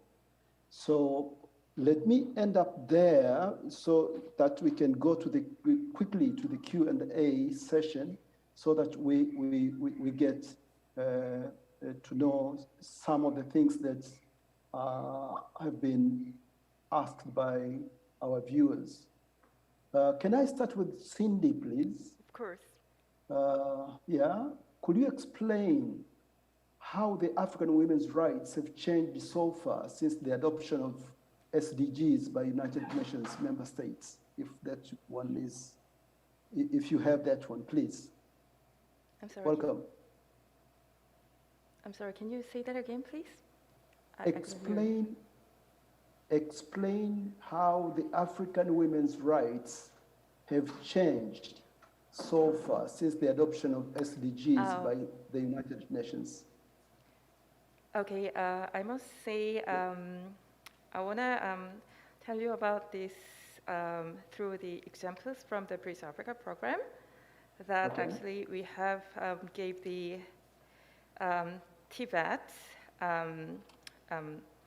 training. So African women actually have learned a lot from the skills training, and then they could have maintained their job from that. So this has actually empowered a lot on the women. Yeah. Okay. So okay. my explanation. Thank you very much. And probably we could get Mr. Oruru as well to answer to that, because you are a practitioner within Africa, so that you can just bring on your experience on that. Mr. Chair. Yes, sir. Yes, sir. You want, please come up with the question again. The question is to see how African women have changed since when the goal was mentioned within United Nations. Okay. Let me respond to that. Huh? Can you hear me, Chair? Yes, yes. Thank you. For a very long time, the African women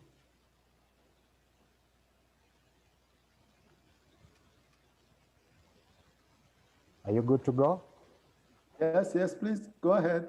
Thank you. Sorry for the itch. The African women for a very long time used to be seen as lesser beings. Mm-hmm. But through what has been mentioned by the United Nations, nowadays they have a voice. And from my experience through martial arts, you know, when you belittle somebody by speaking to him about how less she is in the society, how she's supposed to be listening and not to be heard. Because initially in the African setup, women were supposed to be, you know, people who sit down and listen and not to be speaking to men. Right now, they have a voice, number one. Not just a voice, but a productive voice, because they are the guardians in our families. Before men come back home, you know, it's women who speak to the children every single day. It's them who cook for them. It's them who do everything, even for these men who are trying to belittle them. So right now, for sure, women have a voice, and for sure, they are very much into the martial artistic approach. They need it, but the problem has been the accessibility. But for sure, the response is very positive, as I can put it. Okay, okay. Yeah. Thank you for sharing. Mr. David, you there?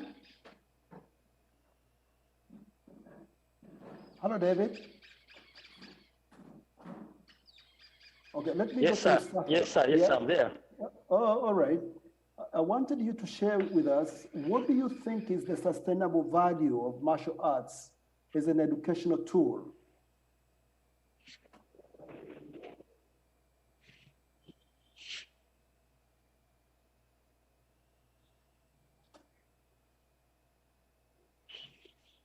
Yes, sir. Yes, Chair.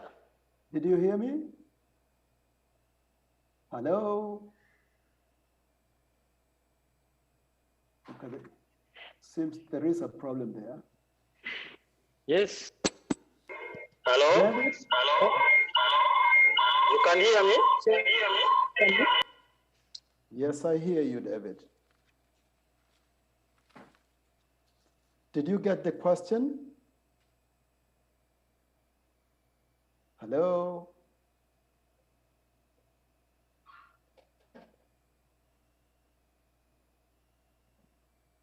Okay, I think there is a...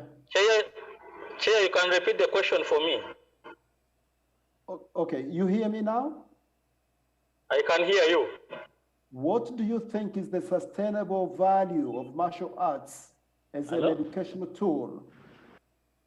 You can repeat the question. What do you think is the sustainable value of martial arts as an educational tool? Thank you so much, Chair. Okay. Thank you so much, Chair. Martial arts as a sustainable tool for the realization of sustainable development goals. Chair, as I had earlier on mentioned, that martial arts has enabled the African youth and women to come together. It has provided a platform for bringing these people together and to share a number of messages on sustainable development goals. It is a tool that has enabled our people to fight against issues of discrimination and exclusion that martial arts as practiced in Africa brings all walks of life together. And this has promoted the building of peace, inclusion, and therefore realizing the other objective of leaving nobody behind. Martial arts has also enabled our young people to remain in good shape physically. And remaining in good shape physically would call for other aspects of life, like mental readiness.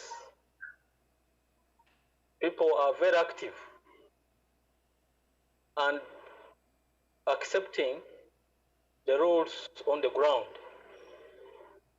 bringing the issues of promoting those life skills that include the skill of teamwork, the skill of listening, the skill of coordination. And these skills are vital in causing other positive benefits among our youth and women, that they are easily mobilized. They are easily mobilized because there's that behavior change that comes in place because of practicing martial arts. That discipline among our young people enables them to actually become very, very, very fundamental in causing change for our future as Africa. I beg to move, Chair. Thank you, David. Thank you very much. I'd like to move back to Cindy, but before I do that, can I ask Chief Mustafa? Mustafa, you're on? Yes, I'm here. Yes. Contemporary youth culture worldwide is big with the ICT. Creative arts and imaginative ways of future existence What partnership modes should martial arts pursue with these? Well, we've heard from previous speakers about the challenges that we have with internet in these parts of the world, particularly Africa. So using ICT, the first step is for us to make sure that many people in Africa, most of the young people, youths, have access to internet. And then the next thing is for us to make sure we have probably apps, martial arts apps, and online platforms that people can access, and they can learn more about martial arts, and we continue to raise the awareness using social media or information technology during this age.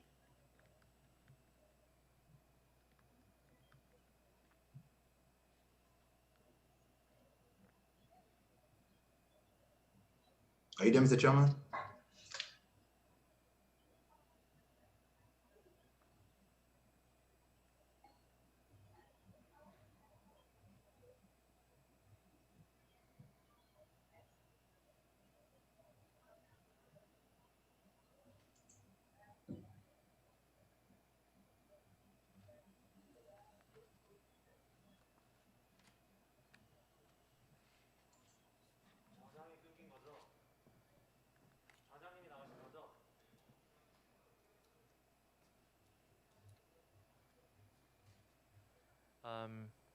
Let me interrupt, please, for these sessions. I think Mr. Goncha Matarego, the chair of this session, is disconnected.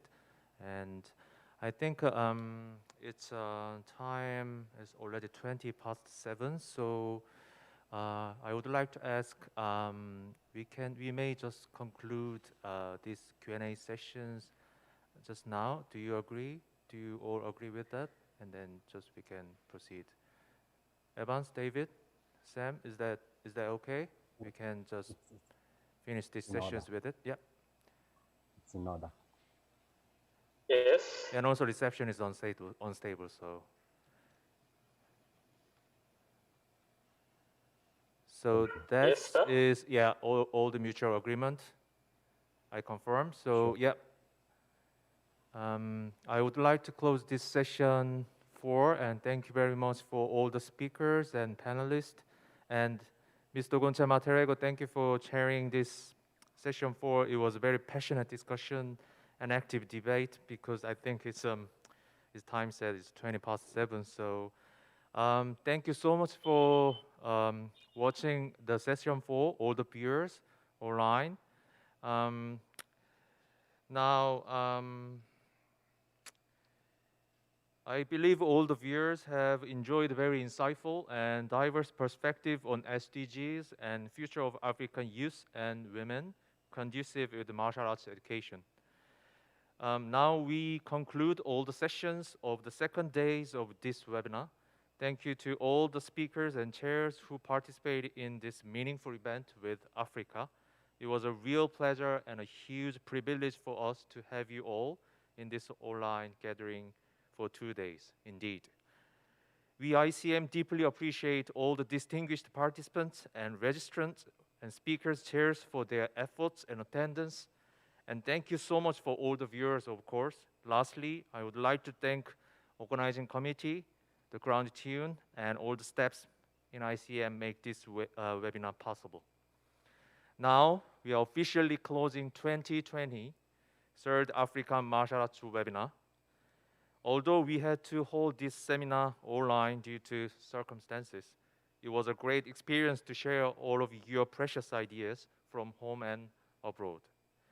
But still, we look forward to the day when we can have a lively talk in face-to-face, and I sincerely wish you all the health and safety, and hope to see you soon. Thank you very much.